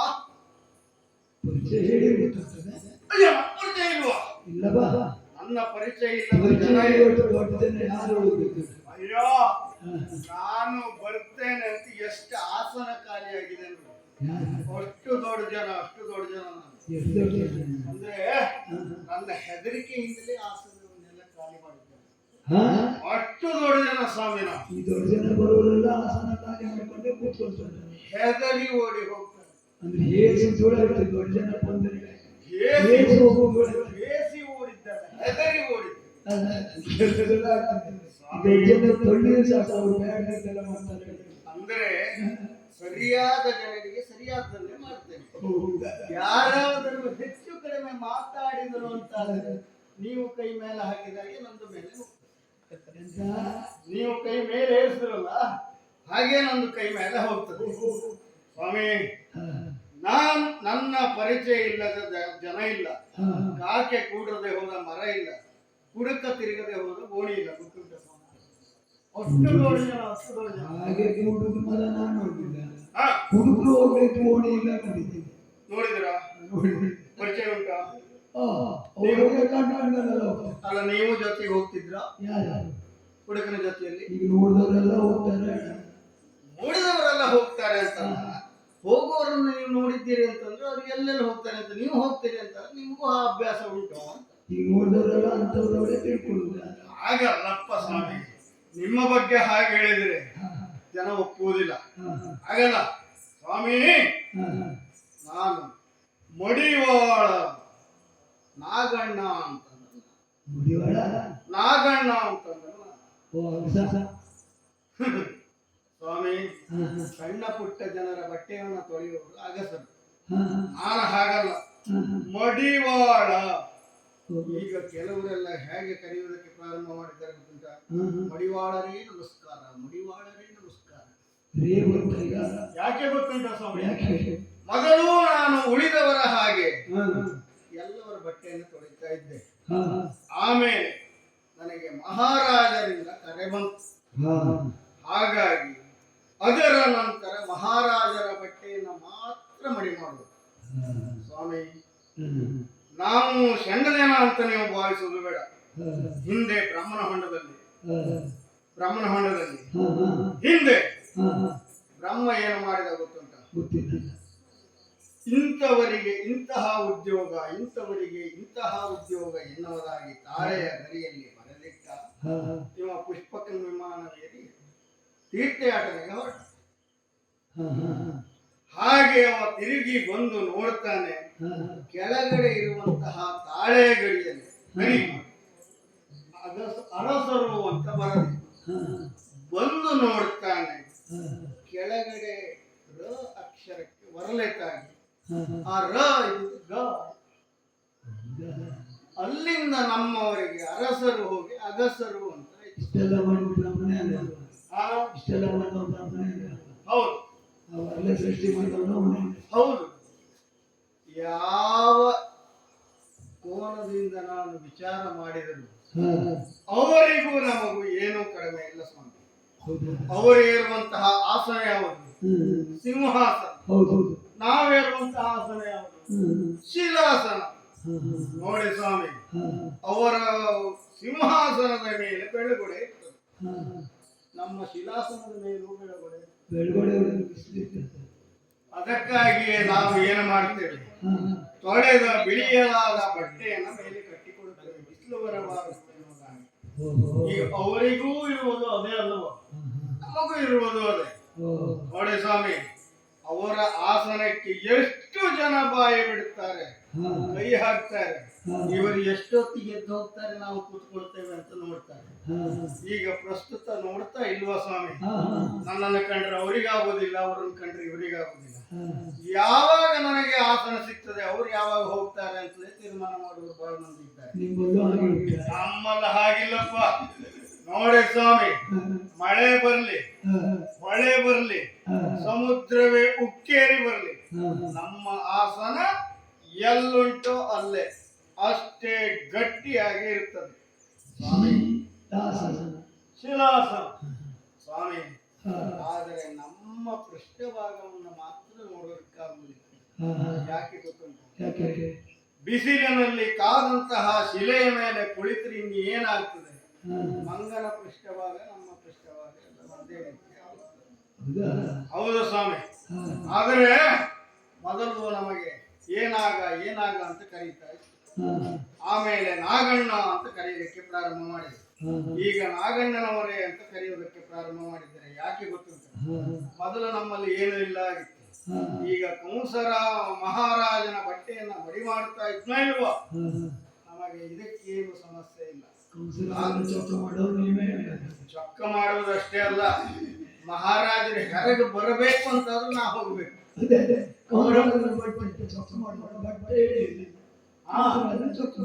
ಹಾಗೆ ಅವರು ಸಭೆಗೆ ಸಿಂಹಾಸನವನ್ನ ಏರಬೇಕು, ಹಾ. ಸಭೆಯ ಕಲಾಪವನ್ನು ನಡೆಸಬೇಕು ಅಂತಾದ್ರೆ ಹಾ. ನಾವಿರಬೇಕಲ್ಲ. ಓಹೋ. ನಾವಿಲ್ಲ ಅಂತಂದ್ರೆ ಅವ್ರಿಗೆ ಹೆರಿಗೆ ಬರ್ಲಿಕ್ಕೆ ಆಗುದಿಲ್ಲ.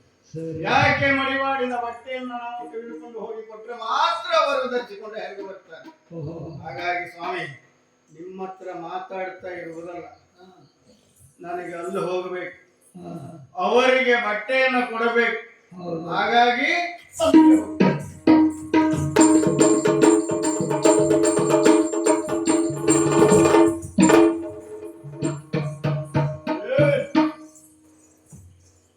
ಏನೋ ಏನೋ ಏನೋ ಬಂದು ಬಂದು ಬಂದು ಬಂದು ಬಂದು ನನಗೆ ಹಾಯ್ತಾ ಇದೆಯಲ್ಲ.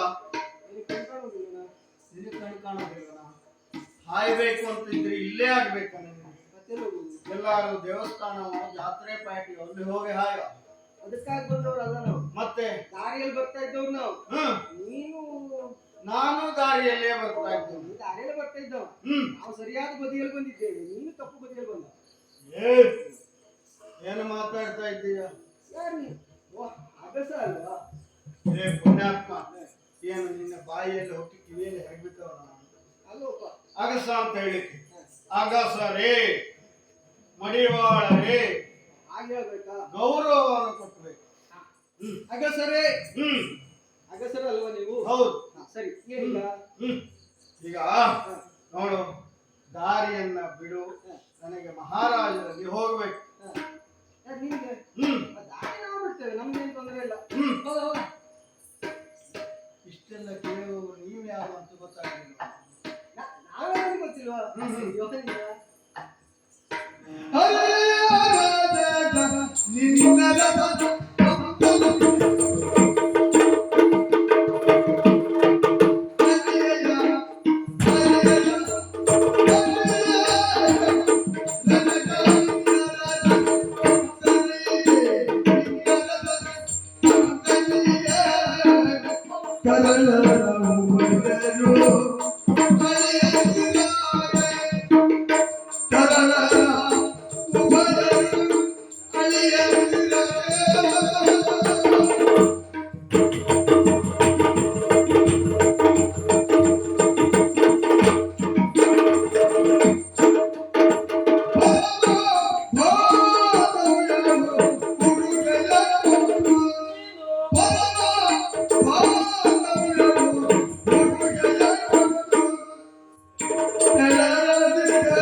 ಕಂಸ ಮಹಾರಾಜ.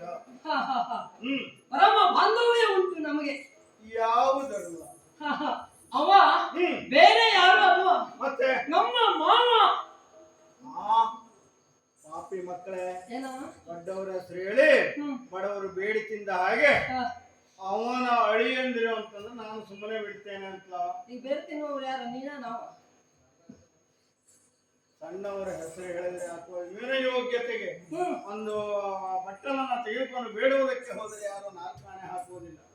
ಅಂತವರ ಮಗ, ಇಂಥವರ ಅಳಿಯ ಅಂತ ಹೇಳಿದ್ರೆ ನಾಲ್ಕಾಣೆ ಹಾಕುವುದು, 1 ರೂಪಾಯಿಯನ್ನು ಹಾಕಬಹುದು ಎನ್ನುವಾಗಿ ನೀನು ತಿಳಿದುಕೊಂಡ್ರೆ ಇಷ್ಟಕ್ಕೆಲ್ಲ ನಾನು ಬಿಡುವವನ ಅಲ್ವೋ? ಅವನು ಅಳಿಯಂದಿರು ನಾವು.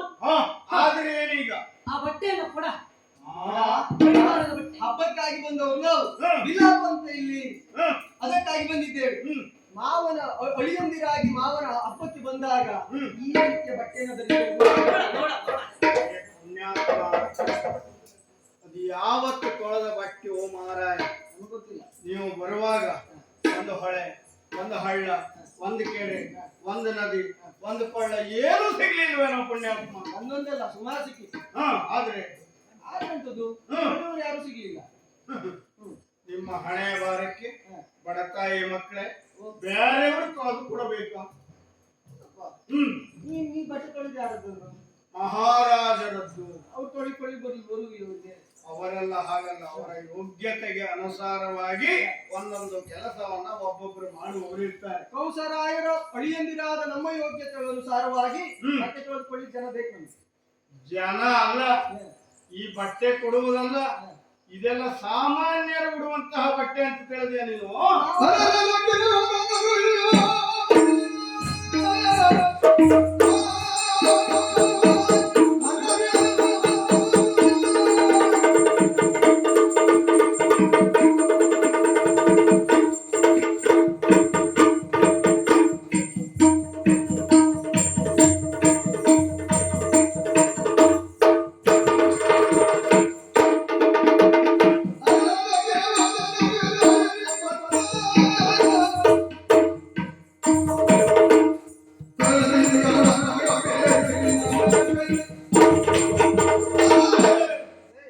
ನಿಮ್ಮಂತವರ ಉಡುವಂತಹ ಬಟ್ಟೆ ಇದಲ್ವ, ಅವರ ಒಂದು ಅಂಗಿಯನ್ನ ನೀವಿಬ್ರು ಸೇರಿ ಧರಿಸಬಹುದು. ಅವರು ಅಷ್ಟು ದೊಡ್ಡ ಜನ ಗೊತ್ತುಂಟ. ಹಾಗಾಗಿ ಅದಕ್ಕೆ ಏನ್ ವ್ಯವಸ್ಥೆ ಬೇಕು ನಾವು ಮಾಡಿಕೊಡ್ತೀವಿ, ಅದೆಲ್ಲ ತೊಂದ್ರೆ ಇಲ್ಲ. ಹೊಲಿದುಕೊಳ್ತೀರಾ? ನಾವು ಮಾಡಿಕೊಡ್ತೇವೆ. ಹೊಲಿದುಕೊಳ್ಳುವುದ ಕಟ್ಟಿಕೊಳ್ಳುವುದ ನಿಮ್ಮ ಹಣೆಯ ಬರಹಕ್ಕೆ ಅವರ ಬಟ್ಟೆಯನ್ನು ಉಡುವಂತಹ ಯೋಗ್ಯತೆ ಇಲ್ಲ. ಹಾಗಾಗಿ ಈ ಬಟ್ಟೆಯನ್ನ ಕೊಡುವುದಿಲ್ಲ. ಸುಮ್ಮನೆ ನೀವು ಹೋದ್ರೆ ನಿಮ್ಮ ಪ್ರಾಣ ಉಳಿತದೆ. ಇಲ್ಲದೆ ನುಸಿಯನ್ನು ಹೊಸಕ್ಕೆ ಹಾಕ್ತದೆ. ನೀನು ಹಾ, ನಮ್ಮ ಅಣ್ಣ ಬೇಡ ನಮ್ಗೆ ಕೊಡಿಸೋದು. ಕೊಡ್ತೀಯ ಹೇಗೆ? ಒಳ್ಳೆ ಮಾತು ನಿಂತ್ಕೊಡು. ಬಟ್ಟೆ ಕೊಡುವುದಿಲ್ಲ, ಪೆಟ್ಟು ಬಟ್ಟೆ ಕೊಡುವುದಿಲ್ಲ, ಪೆಟ್ಟು ಬಟ್ಟೆ ಕೊಡುವುದಿಲ್ಲ. ಪೆಟ್ಟು ತಿಂತೀನಿ ನೀನೀಗ. ಸುಮ್ಮನೆ ಬದಿಗೆ ಹೋದ್ರೆ ಒಳಿತು. ಬಿಡ ಬಿಡ. ಓಯ್ ಭಾಗವತರೆ, ಅಷ್ಟು ಬರಗಾಲ ಬಿದ್ದ ಯಾರಿಗೆ ನಿಮಗೆ ನನ್ನ ಗಂಟಿಗೆ ಕೈ ಹಾಕಬಹುದು. ಅಂದ್ರೆ ನನ್ನ ಬಟ್ಟೆ ಗಂಟಿಗೆ ಕಣ್ಣು ಹಾಕೋದು. ನಿನ್ನ ಬಟ್ಟೆ ಕೊಟ್ಟು ನನಗೆ ಬೇಕಣ್ಣ. ಏನ್ ನಿನ್ನ ಬಟ್ಟೆ ಮಹಾರಾಜರ ಬಟ್ಟೆ ಎಲ್ಲ ನನ್ನ ಬಟ್ಟೆ ಅಲ್ಲ, ನಮ್ಮ ಯಜಮಾನರ ಬಟ್ಟೆ. ಅವ್ರ ಅಗತ್ಯವು ನನಗಿಲ್ಲ. ಹಾಗಾದ್ರೆ ನೀವು ತಗೊಳ್ಳಿ. ನೀವು ಅವ್ರ ತಗೊಂಡಿಲ್ಲ. ಅಗತ್ಯವ್ರವ್ರು ಇಲ್ಲ ಅಂತ ಆದ್ರೆ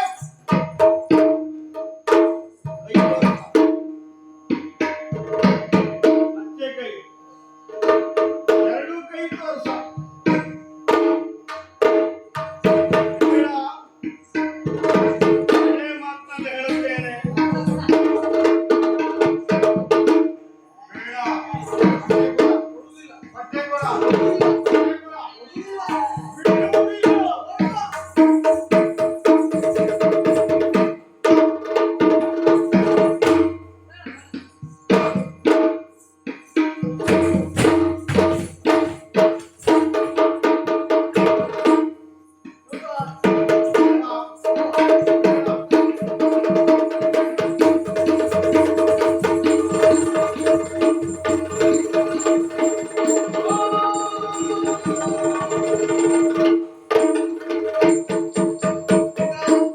ರಜತನನ್ನ ಕೊಂದದ್ದಾಯ್ತು. ಮತ್ತೆ ತಡ ಮಾಡುವುದಲ್ಲ, ನೇರವಾಗಿ ಶತ್ರು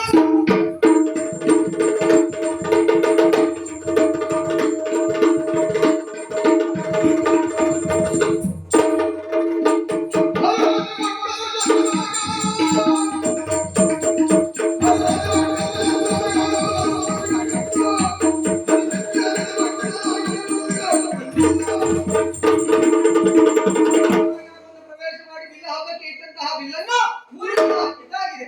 ಮತ್ತೆ ತಡ ಮಾಡುವುದಲ್ಲ, ನೇರವಾಗಿ ಮಾವಯ್ಯಲ್ಲಿದ್ದಾನೆ.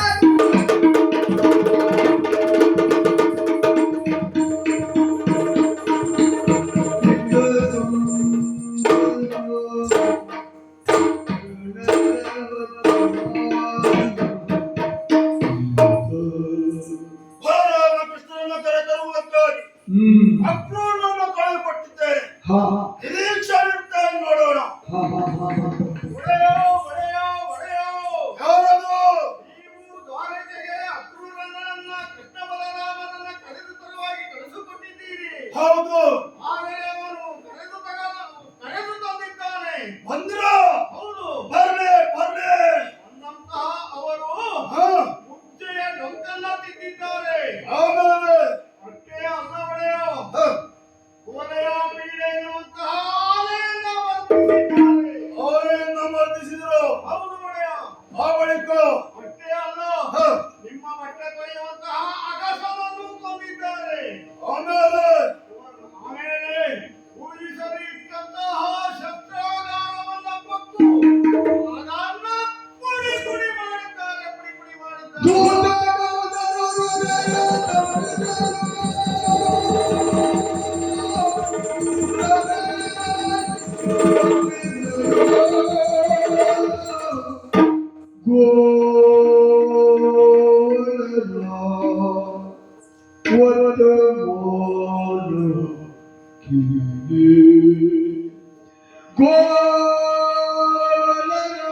ಚಿತ್ತರು ಕೊಡುವಂದು ಚಿತ್ತರು ಕೊಡುವಂದು ವ್ಯರ್ಥ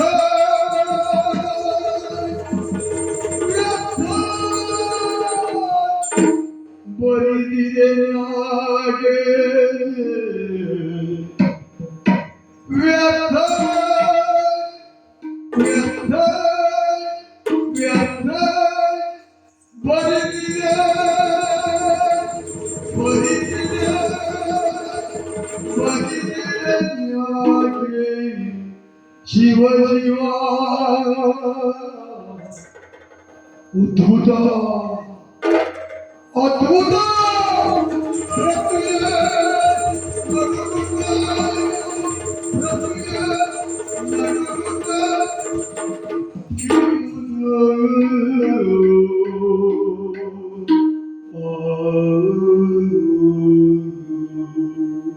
ಏನು ಆಶ್ಚರ್ಯ! ಬಲರಾಮ ಕೃಷ್ಣರನ್ನು ಸಮರ್ಥಿಸಬೇಕು ಎಂಬ ಕಾರಣಕ್ಕಾಗಿ ಅವರನ್ನ ಕರೆತಂದೆ. ಆದರೆ ಬರುವಾಗ ಮಾಡುವಂತ ಒಂದೊಂದು ಕೃತಿಯನ್ನ ಕೇಳಕ್ಷಣ ಬರ ಸಿಡಿದೆ ಹರೆಗೆ ಉಳಿದಂತ ಅನುಭವ. ಒಮ್ಮೆಲೆ ಕಾಲ್ಪಾಟಕ ವಿಷ ಗಂಟಲಿಗೆ ಸುರಿದ ಅನುಭವ ಆಗ್ತಾ ಇದೆ. ಇದ್ದಕ್ಕಿದ್ದಾಗಿ ಹೃದಯ ತಲ್ಲಡಿತವಾಗ್ತಾ ಇದೆ. ಎಂಬ ಹಾಗೆ ಗೋಚರವಾಗ್ತಾ ಇದೆ. ಯಾಕೆ ಯಾಕೆ ಕಾರಣ ಇದೆ. ಅನುದಿನವೂ ಅನುಕ್ಷಣವೂ ಅವರನ್ನು ಮರ್ತಿಸಲೇಬೇಕು ಎಂಬ ಛಲದ ಯೋಚನೆ ಚಿತ್ತ ಭ್ರಮಣೆಯನ್ನು ಉಂಟು ಮಾಡಿದೆ. ಮನುಷ್ಯನಿಗೆ ಸರಿಯಾದ ಕಾಲದಲ್ಲಿ ಸರಿಯಾದದನ್ನು ಆಯ್ಕೆ ಮಾಡಿಕೊಂಡ್ರೆ ಚಿತ್ತ ವಿಕೋಪವಾಗುವುದಿಲ್ಲ. ನನ್ನ ಪಾಲಿವಾದದ್ದು ಅದೇ ಕಾಲ ಹೌದು. ಭಗವಾನ್ ಭಾಸ್ಕರನು ಪಶ್ಚಿಮಾಪುರಿಯನ್ನು ಪ್ರವೇಶಿಸಿದ್ದಾನೆ. ಈ ಹೊತ್ತಿನಲ್ಲಿ ಬೇಕಾದ್ದು ಯಾವುದು? ವಿಶ್ರಾಂತಿ, ನಿದ್ರೆ. ಏದು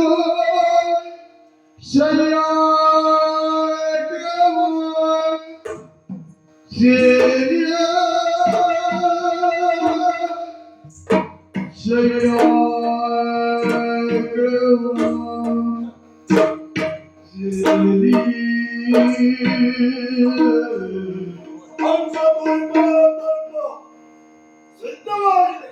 ನನಗೆ ವಿಶ್ರಾಂತಿ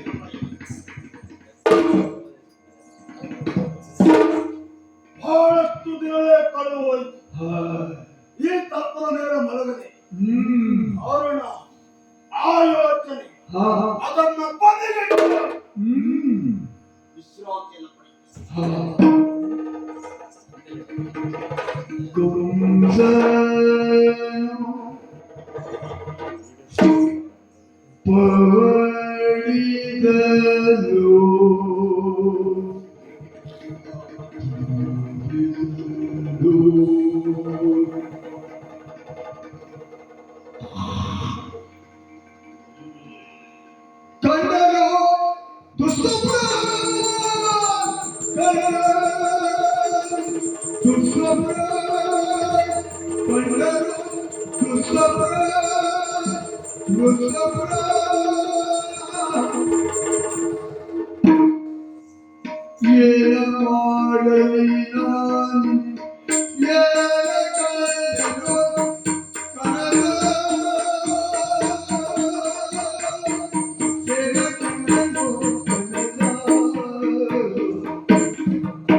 Yeah.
ಏನು ಆಶ್ಚರ್ಯ!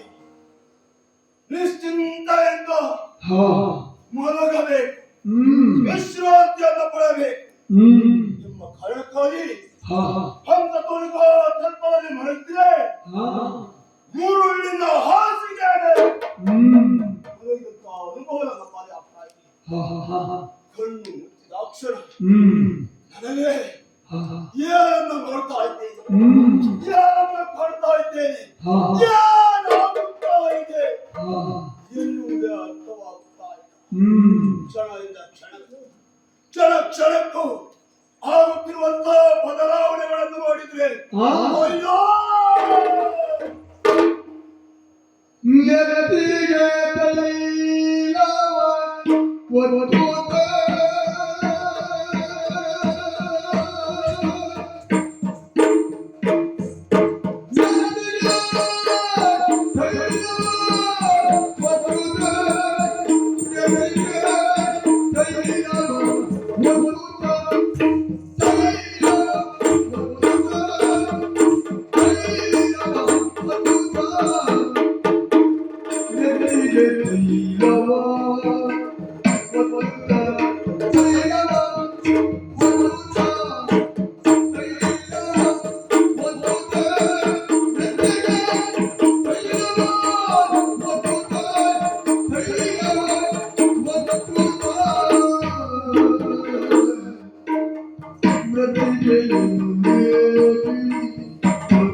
ಕನಸಿನಲ್ಲಿ ಕಂಡಂತ ಪರಿಯನ್ನು ನೋಡಿದ್ರೆ ನಿಜಕ್ಕೂ ಭಯವಾಗ್ತಾ ಇದೆ, ಭೀತಿ ಹುಟ್ಟುತ್ತಾ ಇದೆ. ಅದಲ್ಲದೆ ಹೋದ್ರೆ ನನ್ನ ನೆತ್ತಿಗೆ ನಾನೇ ತೈಲವನ್ನು ಲೇಪಿಸಿಕೊಂಡು ದಕ್ಷಿಣಾದಿ ಮುಖ ಮರಳದೆ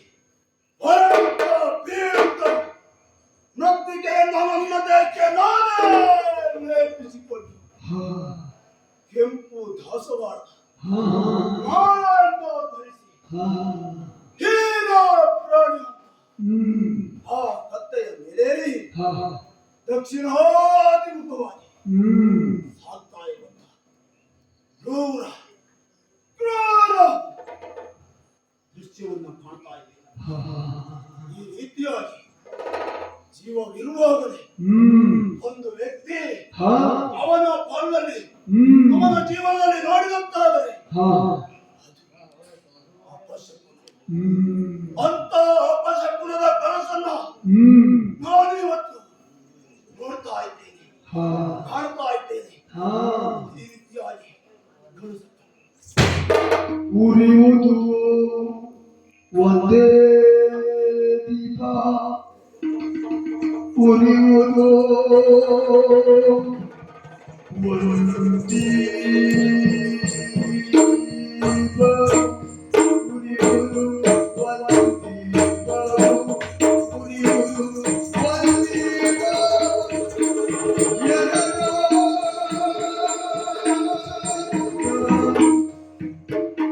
ಉರಿಯುವುದು ಒಂದೇ ದೀಪ ಒಂದೇ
ಕನಸಿನ ಒಂದೊಂದೇ ಪರಿಗಳನ್ನು ಯೋಚಿಸುತ್ತಾ ನೆನಪಾಗುತ್ತಾ ಹತ್ತ ಹಿತ್ತ ಕಣ್ಣರಿಸಿಬಿಡಿದ್ರೆ ಕಾಲಕಲೆಯ ಮಧ್ಯದಲ್ಲಿ ಇದ್ದಕ್ಕಿದ್ದ ಹಾಗೆ ಒಂದೇ ಒಂದು ಹೊಂಬಾಳ ದೇವಿಗೆ ಉರಿಯುವುದಕ್ಕೆ ಪ್ರಾರಂಭವಾಯಿತು.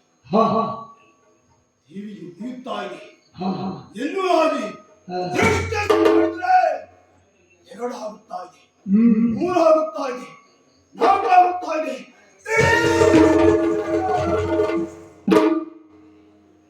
ಹೊಂಬಾಳ ದೇವಿಗೆ ಬೆಳಕಿನಿಂದ ಕಂಗೊಳಿಸುತ್ತಾ ಇದೆ. ಏನೇ ನಮ್ಮ ಈ ಮಧುರ ನಗರವೇ ಸುಟ್ಟ ಊರುವಂತ ಅನುಭವ ಕಾಣ್ತಾ ಇದ್ದೀನಿ, ನೋಡ್ತಾ ಇದ್ದೀನಿ. ಅರಮನೆಯ ಒಳಗೆ ಹೊರಗೆ ಎಲ್ಲೆಲ್ಲೂ ನೋಡಿದರು ಹರಿಮಯ.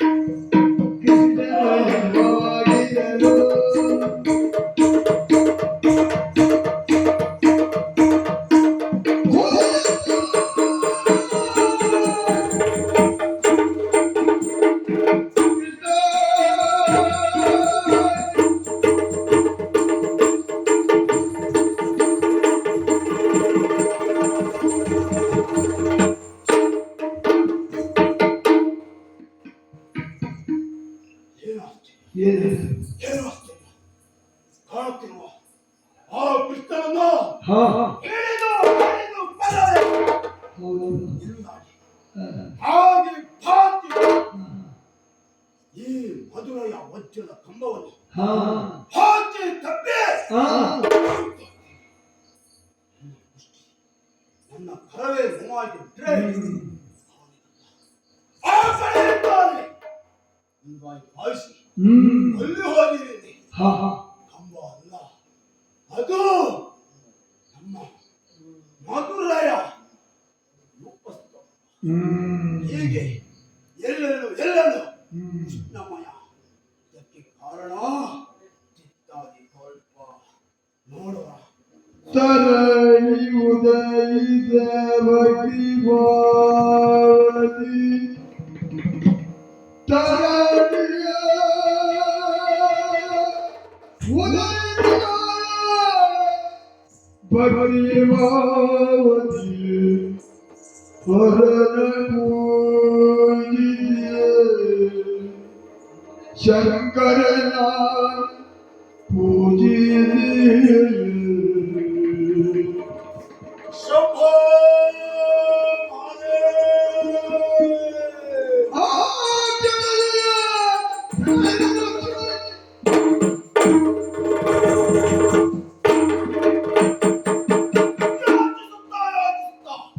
ಭಗವಾನ್ ಭಾಸ್ಕರನು ಪೂರ್ವಾತ್ಮದಿಂದ ಉದಯಿಸುತ್ತಾ ಇದ್ದಾನೆ.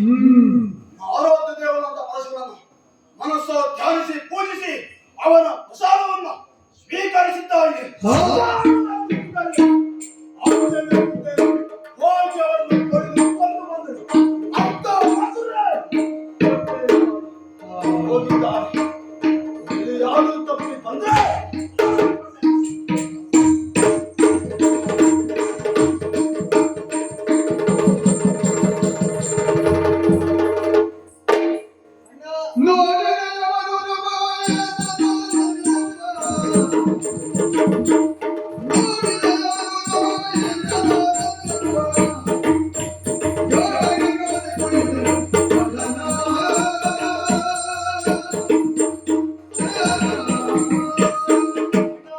ಅರಮನೆಯನ್ನು ಪ್ರವೇಶಿಸಿದ್ದೇವೆ. ಮಾವ ಕಂಸ ಸಿಂಹಾಸನವನ್ನು ಏರಿ ಕುಳಿತಿದ್ದಾರೆ. ಯಾರು ಕೃಷ್ಣ ಬಲರಾಮನನ್ನ ಕೊಂದು ಕೊಡ್ತಾರೋ ಅವರಿಗೆ ಅರ್ಧ ರಾಜ್ಯ ಕೊಡ್ತಾರಂತೆ. ಮಾವ ಕಂಸನನ್ನ ಕೊಂದವರಿಗೆ ಸಂಪೂರ್ಣ ರಾಜ್ಯವೇ ಅಲ್ವಾ? ಇಲ್ಲಿವರೆಗೆ ಬಂದಿದ್ದೇವೆ, ಇಲ್ಲೇ ನಿಲ್ಲುವುದಲ್ಲ. ಅವನ ತೊಡೆಯ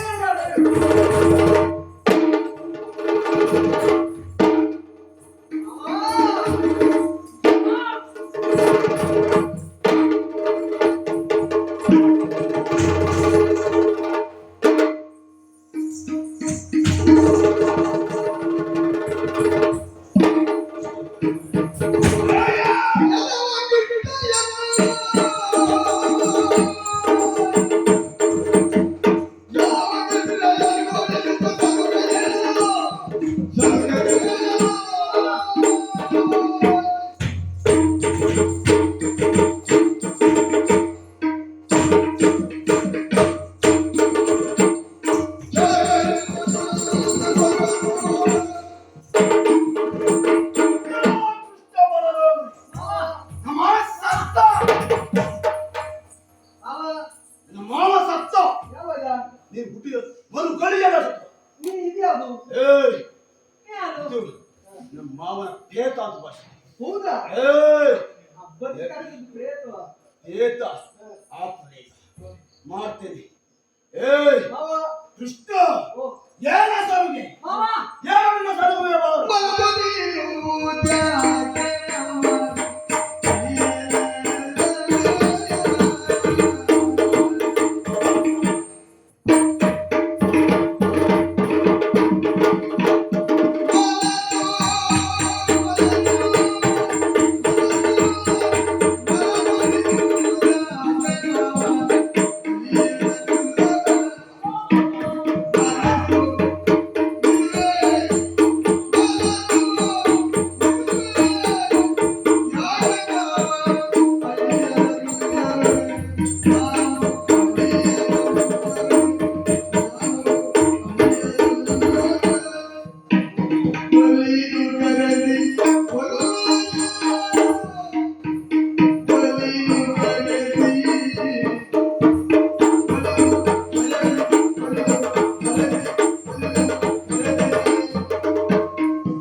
ಇನ್ನು ಯೋಚನೆ ಬೇಡ. ಹೌದಾ ಯಾಕೆ ಮಾವ ದೂರದ್ದು ಮಾತಾಡ.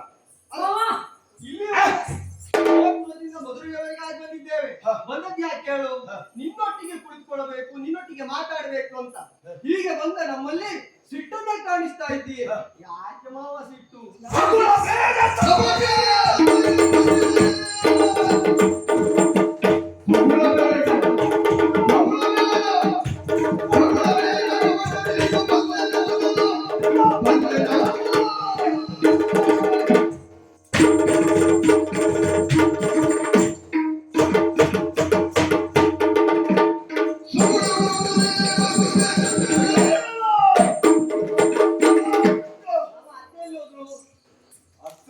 ಏನೇನು ಕಜ್ಜಾಯ ಮಾಡಿದ್ದಾರೆ ಹಬ್ಬಕ್ಕೆ? ಬಾ ಕುಳಿತುಕೊಳ್ಳು, ಊಟ ಮಾಡುವ. ಕಜ್ಜಾಯ ಹಬ್ಬಕ್ಕಲ್ಲ, ವಜ್ಜಕ್ಕೆ ಮಾಡ್ಬೇಕಿದೆ. ಯಾರು ಯಾರು ಆಮೇಲೆ ಹೇಳಿ. ಊಟ ಮಾಡುವವರು ಯಾರು? ಊಟ ಮಾಡುವುದು ಯಾರು ಬರ್ತಾರೆ ನೋಡೋಣ. ನಾನು ಸಿದ್ಧರಾಗಿದ್ದೆ. ಏನ ಬಾಯಿ ಬಂದ ಮಾತಾಡ್ತಾನೆ. ಏನ ಏನ ಏನು ಏನು ಒಳ್ಳೆ ನಯವಾದಿ. ಕೆಂಪು ಮಾಡಿಕೊಳ್ಳುವುದು ಕಣ್ಣು ಕೆಂಪಾಗುವುದಲ್ಲ, ಇಡೀ ಮುಯ್ಯಲು ಉಳಿತಾವ. ಹೌದಾ? ಮುಯ್ಯಲು ಬೀತಾವ. ತಣ್ಣೀರು ಸ್ನಾನ ಮಾಡ್ಬೇಕು. ತಣ್ಣೀರಲ್ಲ, ನೀನು ಯಾವ ಕ್ಷಣದಲ್ಲಿ ಭೂಮಿ ಕಾಲಿಟ್ಟಿಯೋ ಆ ಕ್ಷಣದಿಂದ ಈ ಉಳಿ ಕಡಿಮೆ ಆಗಲಿಲ್ಲ. ಹೌದಾ? ಹೌದು. ಕ್ಷಣದಿಂದ ಕ್ಷಣಕ್ಕೆ ಪಾಪ. ಹೌದು. ಕಾರಣ ವಾತಾವರಣ ಆಗುವುದು. ವಾತಾವರಣ ಅಲ್ಲ, ನಿನ್ನ ಪ್ರಕೋಪ, ನಿನ್ನ ವಿಕೋಪ, ನಿನ್ನಂತ ಪಾಪಿಯ ಜನನ ಪ್ರಿಯಕ್ಕೆ ಕಾರಣ.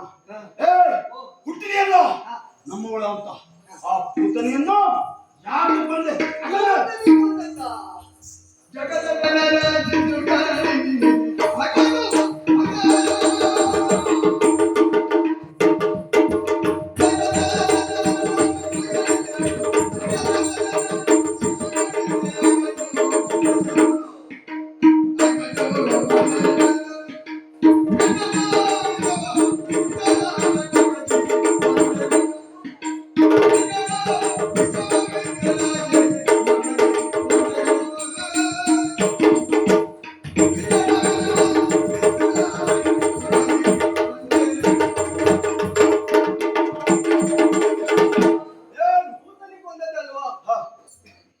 ಜಗದ ಜನರ ಶಿಶುಗಳಿಗೆಲ್ಲ ಹಾಲನ್ನ ಇರುತ್ತಾ ಬಂದವಳು. ಆದ್ರೆ ಆ ಹಾಲನ್ನ ಕುಡಿದವರೆಲ್ಲ ಸತ್ತು ಬಿದ್ದರಂತೆ. ಆ ಕಾಲಕ್ಕೆ ನಾನು ಹಾಲನ್ನು ಕುಡಿಯುವುದಕ್ಕೆ ಹೋದವ. ಅವರಿಗೆಲ್ಲ ವಿಷದ ಹಾಲನ್ನು ಉಳಿಸಿದವಳ ಆದ್ದರಿಂದ ಅವರನ್ನ ಕೊಂದು ಕಳೆದಿದ್ದ. ವಿಷದ ಹಾಲನ್ನು ಉಳಿಸಿದ ಕಾರಣದಿಂದ ಅವಳನ್ನು ಕೊಂದಿದ್ದೆ. ಬಂದಿದ್ದೀಯ. ನಾನೇ ಕೊಂದ. ದೇವರ ಯಾಕೆ ಬಂದೆ? ಅದೆಲ್ಲ ವಿಷಯ ಬೇಕಾ ಈಗ? ಮಕರಮ್ಮ ಯಾಕೆ ಬಂದೆ? ಕಲಮಮ್ಮ ಯಾಕೆ ಬಂದೆ? ಸಕಟನಮ್ಮ ಯಾಕೆ ಬಂದೆ? ಅಚ್ಚಕ್ಕೆ ರಾಜರಜಕ ಇದ್ದ ಒಬ್ಬವ ಅವನನ್ನ ಹಾಕೊಂಡೆ. ಎಲ್ಲರನ್ನೂ ಕೊಂದವ ನಾನೇ. ಎಲ್ಲರನ್ನು ಕೊಂದವ ನೀನು. ನಾನೇ.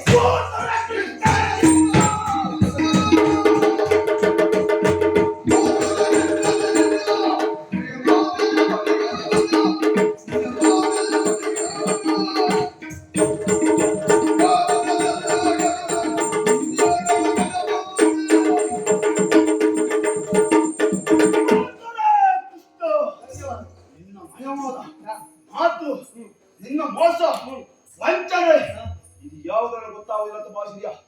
ಒಂದೆಲ್ಲ ಇಲ್ಲಿಗೆ ಆ ಪೂಜಿಸಿದಂತ ಧನುಸನ್ನ ಮುರಿದಿಯಲ್ಲ, ಅದನ್ನು ಯಾಕೆ ಪೂಜೆಗಾದ್ರೂ ಒಂದು ಒಳ್ಳೆ ಧನಸ್ಸು ಇಡುವುದು ಬೇಡವ? ಇಷ್ಟು ಪೂಜೆಗೆಲ್ಲ ಹಳೆ ಧನಸ್ಸು ಇಟ್ಟಿದ್ದೀಯ, ನೋಡುವಂತ ಹೀಗೆ ಎತ್ತಿದಾಗ ಮುರಿದೋಯ್ತಾ?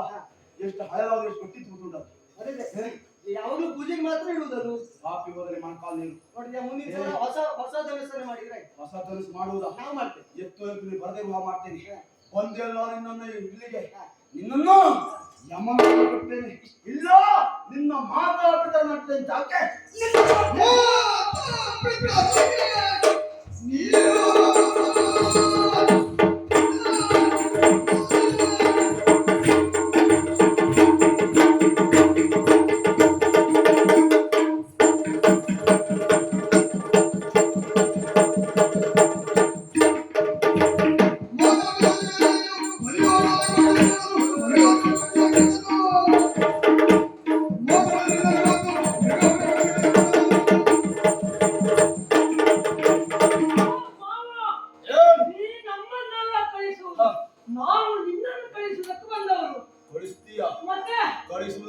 ಉಂಟಲ್ವಾ ಈ ಸಿಂಹಾಸನ ನಮ್ಮದು.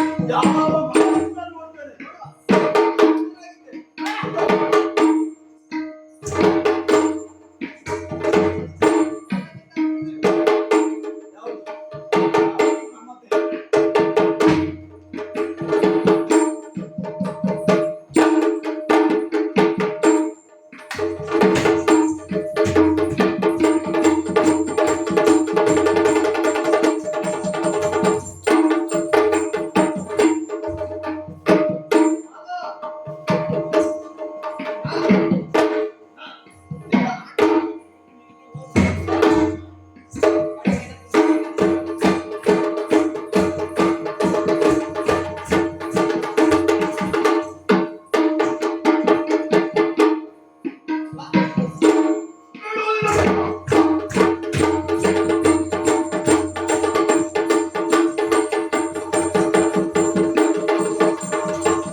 ಜಯವೆಂದ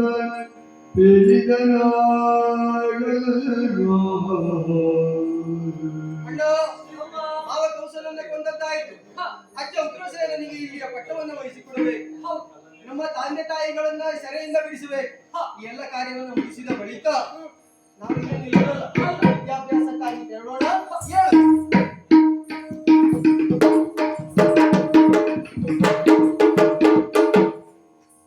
ಸರ್ವರಿಗೂ ನಮಸ್ಕಾರ. ಇಲ್ಲಿಯವರೆಗೆ ಶಾಂತ ರೀತಿಯಿಂದ ಇದ್ದಷ್ಟು ಜನ ಕುಳಿತಿದ್ದಾರೆ, ಬಹಳಷ್ಟು ಜನ ಹೋಗಿದ್ದಾರೆ. ಎಲ್ಲರಿಗೂ ಧನ್ಯವಾದ. ಮತ್ತೆ ಇಲ್ಲಿ ಆಟ ಆಗಲಿಕ್ಕೆ ಸಂತೋಷ್ ಹೆಗಡೆಯವರು, ಜನಾರ್ದನ್ ಹೆಗಡೆಯವರು, ಪ್ರಶಾಂತ್ ಪಟೇಲ್ ಎಲ್ಲರೂ ಕಾರಣರಾಗಿದ್ದಾರೆ. ಹಾಗೂ ದೇವಸ್ಥಾನದ ಕಮಿಟಿಯವರಿಗೂ, ಊರ ನಾಗರಿಕರಿಗೂ ಹಾಗೂ ಬಂದಂತಹ ಕಲಾವಿದರಿಗೂ ಎಲ್ಲರಿಗೂ ಧನ್ಯವಾದವನ್ನು ಹೇಳ್ತಾ ನಮ್ಮೆಲ್ಲಕ್ಕೆ ಅಪ್ಪಣೆಯನ್ನು ಕೇಳ್ತಾ ಇದ್ದೀನಿ.